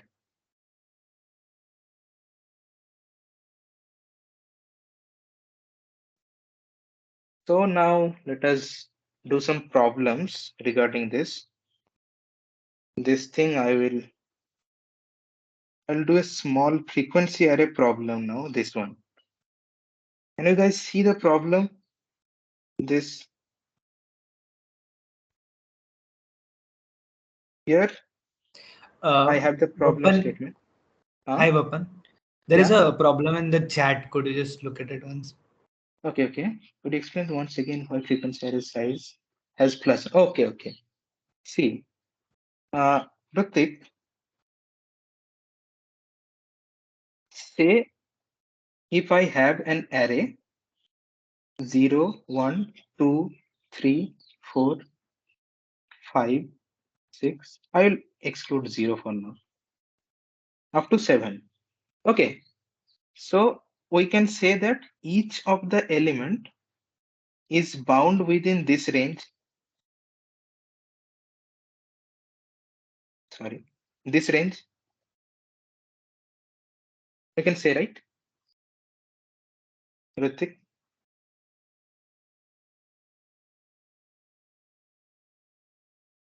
So now, if all the elements are bound within this range, when I declare frequency array, we need to take 1 plus.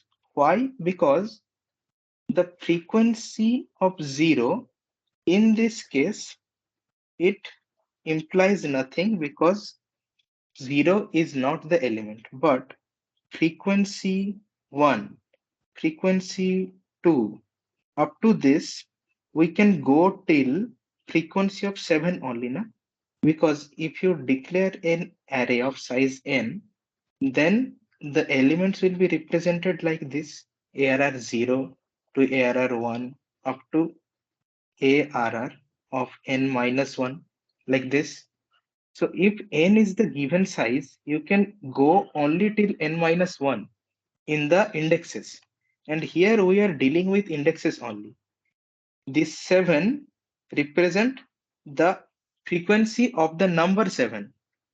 Like here, this number 7 occurs. So frequency 7 denotes the number 7, how many times number 7 occurs.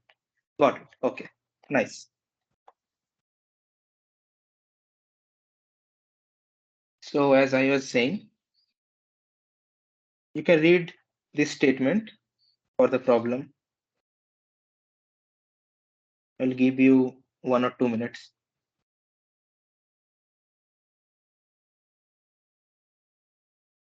Is the problem statement visible or the font size is too small?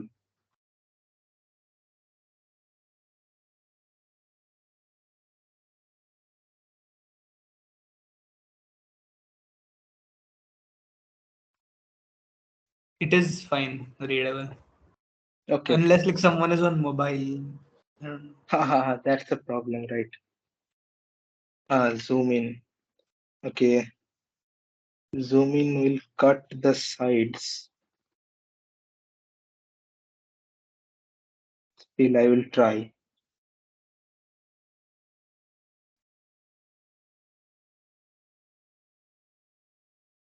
Like this. So let me explain what does this problem says.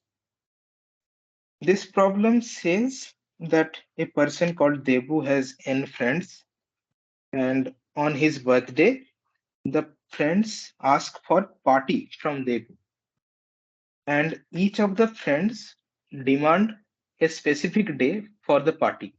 Like someone says, I will take party in 31st day of this month, maybe something weird, but still they want party in that way. That is depicted here also. Formally, ith friend will break friendship if he doesn't receive a grand party on d-ith day. So they want the party to be on d-ith day. That's why the array that we store initially, di is the element of that. Di is an element. Now, what Debu's condition is, Debu says that he can give at most one grand party daily, and also he wants to invite only one person in the party. Is it clear till that? He says that he will give one party at most, and to a party he will call only one people. So say if one of his friend is A and he says that I need party on 25th day, and there is another friend who is B and he says I also want a party on 25th, then Debu will not call both of them. Both of them will not be called. Either A or B, any one of them will be called only. Is it clear from the statement? Because Debu wants only one person only.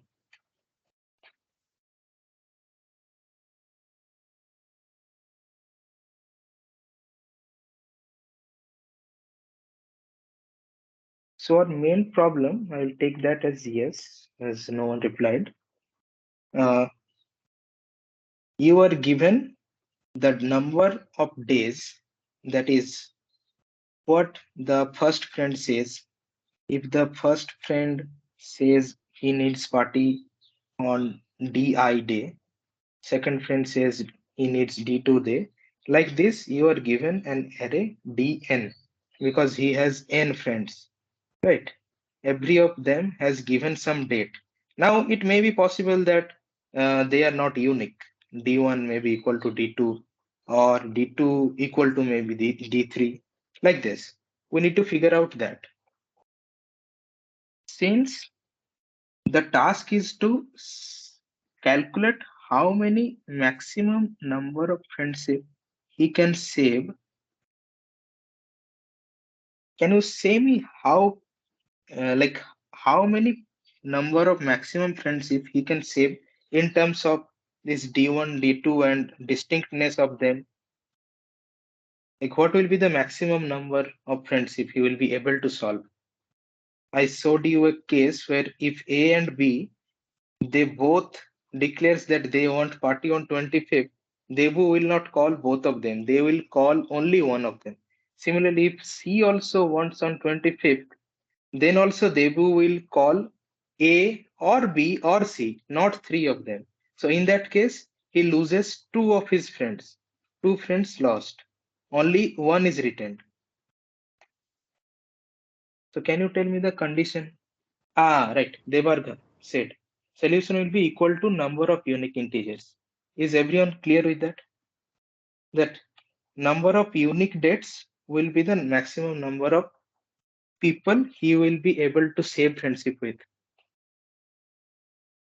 Is it clear?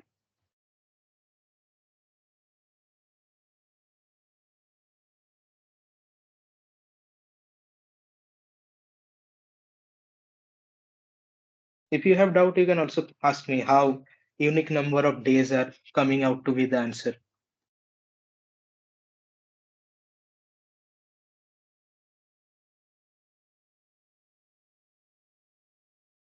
Okay, I will take that as no doubt. So for this, I will come to my PC and I will show you the live code for this and will run. Just populate the frequency as usual, divide all non-zero elements by itself, number of ones will be the answer, right?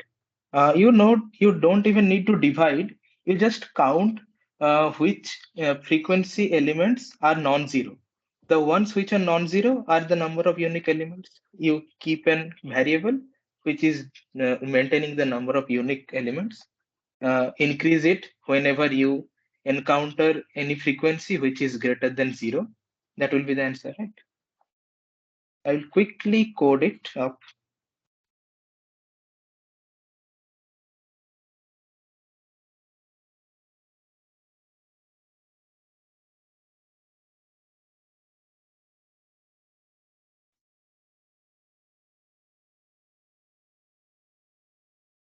Can you see my screen on the VS Code window?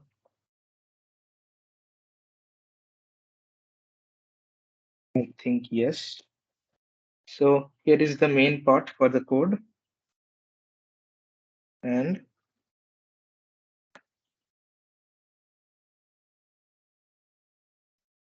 we need to code up this thing. Say we have n number of friends, so we take that as input. Now we take an array which will be basically the array which will be storing the number of days. The days will populate this array.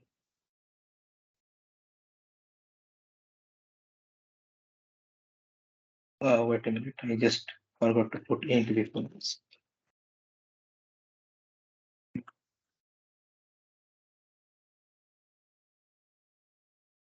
This is how I took the input for days. Now we need the frequency array. As I have told that in this problem, the constant was maximum 100 for a day. That is, the day number can go up to 100. So it will be like frequency int frequency 101, because 1 plus will be there to maintain the 100th one also. And every of them should be initialized to 0. Otherwise, you will get some garbage values and the answer will be wrong.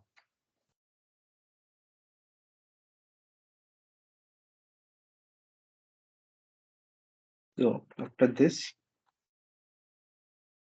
you just traverse through this, or you can simply do the thing with one array. If I declare this array slightly above, then initially when you take input, you can just then update the frequency like this. The frequency is now updated, right? Next, our task is to run a loop which will check if how many of the elements are non-zero.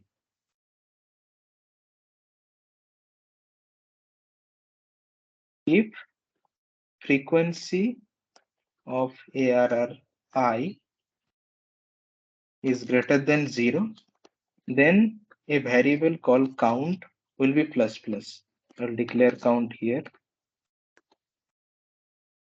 this, and simply return this count value.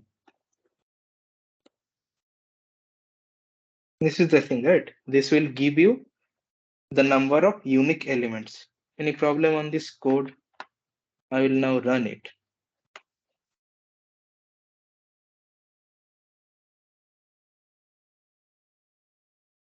Initially, I have to give the size of the array. Say size of the array is 5 and the elements are like this.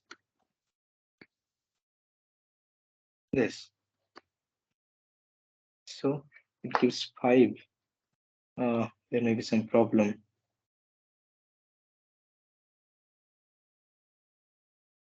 Okay, right.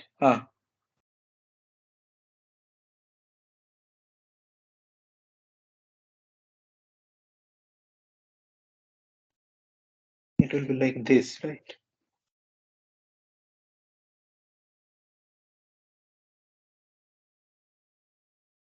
this.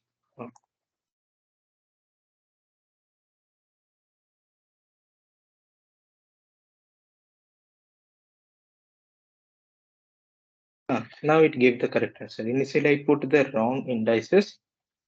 The number of distinct elements in this array 1, 1, 2, 3, 3. It is 3. As we can see, the distinct elements are 1, 2, and 3. They are the distinct elements. That's how you can solve this problem. Let me explain this part once again. After you have taken this thing, after you have populated the frequency array fully, now declare a variable count which will be initialized to 0 because initially I haven't run the loop yet. And then check for every of the possible values of the original array, which will be like 1 to 101 because the constant given was 1 to 100. So we can start from 1 also, no problem. And then it will check to 100 only because it is less than. So this will check for 1 to 100. And then if the frequency of that element is non-zero, that is greater than 0, it will take count of it. This is how you solve this problem.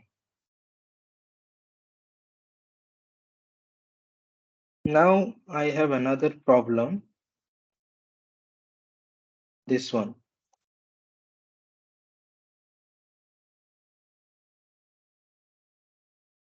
Can you see this problem or the font is again? Bapan, I Yeah? think we are out of time for this. You can keep Okay, this in okay. slide and they can solve later. Okay, okay. I will put up this in slide and let us send you the answer also.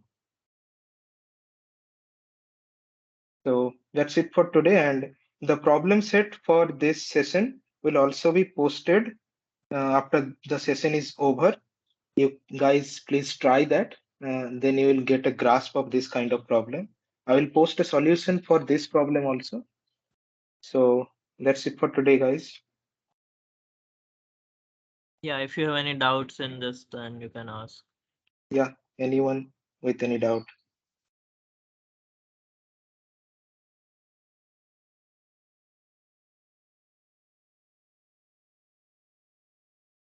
Yeah, Okay. and one more thing, I uploaded SPC schedule photo in Teams general channel, so you can check that out. And another reminder for contest on 12, so we won't have session then. So there is a PS3 for today's session, and we'll also release a PS4 for strings on Monday, so you can check that out as well. For that, we will release resource because we think that string, it's not really necessary to take a session because you just need to learn about some functions. So we'll share a PDF in groups for that and you can check that. But it won't come in contest. So like we are releasing on Monday, so it won't be on Tuesday's contest. So no need to worry about that. Yeah, okay, guys. If you don't have any doubts, then you can leave. Otherwise, you can ask.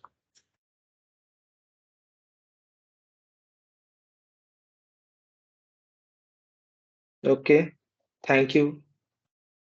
Thank you everyone for your attention.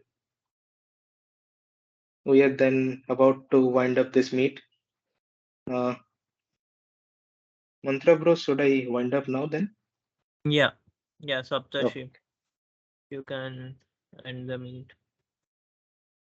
Okay.